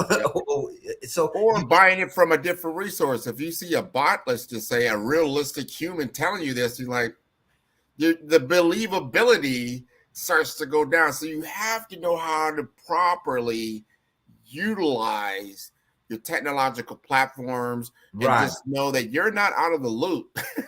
You still have got to engage at a very basic human level of communication, messaging, understanding your value, why this is important. In this use case, as we talked about even earlier about the personal brand, everyone is personalized. We're getting to a hyper personalized market. Yes. As we move forward. I want people to understand what I just said. Hyper personalized. So machines can be very precise and they can get you to a certain point. Right. But you now need to get that you need to coincide to get that harmonization that you talked about. Yeah. Right? You got to harmonize with your platforms to know how to deliver that personalized service. Exactly. And going back to just like what you said, knowing how to deliver that, it's all about the message that you send to your teams, your staff, the messaging to buy into this new embracing this new change that you're going through. You know, you have to be able to ability to communicate it so that all people buy into it. You have to make a connection to cultivate that culture that embraces, not only embrace the change, but supports each other through it. You know, we're in this together, right? And we have to show ability to make a commitment to training and development and the job growth that they're going to get from it. And from there, the people from within are they're going to go in and then they're going to look at the processes. You have to train them how to view their process and align it to the new vision, you know. And once you align it, you're going to see, okay, you're going to understand where you're going, how you're going to get there. And you're going to have this huge understanding. Now you're going to look to your technology and say, okay, well, how do we take this and automate some of these things that need to be automated and then continue to personalize the other stuff that we need personalized. All right. And then once you get that, you're going to have from that, you're going to be able to automate some things. You're going to be able to ramp up, speed it up, the process up, and then you're going to get data back from it. That technology is going to allow you to pull some data that you even didn't expect that you had, that you're going to be able to make decisions off of. That technology is going to give those people insights. So it's like a continuous harmonious symphony of integration between people, processes, and technology. And it's just continued. The people are going to design the roadmap. The process is going to give you that understanding of where you're going. And the technology is going to leverage that, give you data and insights. And it's just harmonious. We're, you know, I used to play an orchestra. Every time I do this, I used to play an orchestra in high school. I'm sorry. I played the bass. And I always remember our conductor, you know, and this is how the CEO wants to be. He wants to be looking over his everyone, just tapping along. And when he sees the technology, pick it up, he say, I need you to give me more bass. I need the first violins to come in a little bit more, bring it down a little bit. And then just that's how. Hey, Marcus, we are at the top of our hour. We've got to get out of here. This has been wonderful. Just real quick, because the audience has got to connect with you some more about this important topic. How do they get in touch with you? You can reach me on Facebook at Marcus K. Wilson. Pivotal Impact Consulting is the company. Pivotal is www.pivotalimpactllc.com. You can also reach me at www.marcuskwilson.com. That is my speaker site, more about me, about harmonizing the mix, the whole framework and how it works and everything. If you need me for consulting, speaking engagements to rally the troops to get them ready for this change that's coming up. So again, Pivotal Impact LLC, MK Wilson at pivotalimpactllc.com and www.marcuskwilson.com. This has been wonderful. Genius is common. And I will see you on the other side, Mr. Marcus. Absolutely. Thank you so much. This has been wonderful, Grant. You're welcome. All right. I want to welcome everybody. The Black Business Expo's mission is to raise funds for high school seniors going to college or K through 12 entrepreneurs. This expo is a fundraiser for students. You may go to www.blackbusinessexpousa.com to donate to the scholarship fund, or use the Cash app that is on the screen below. That is $BBXUSA. Our goal is to give laptops and up to $5,000 to 10 students. Students, you can register online at www.blackbusinessexpousa.com. Every dollar counts. So we want to remind you to donate to the scholarship fund. We also want to thank our Black Business USA sponsors for March 2024.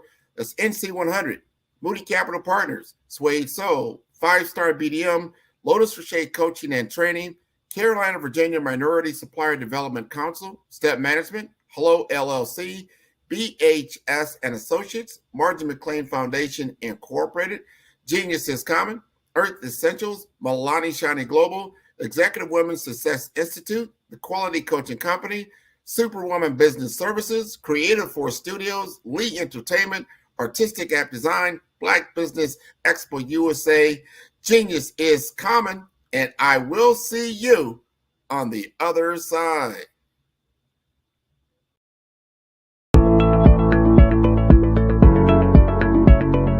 Prepare.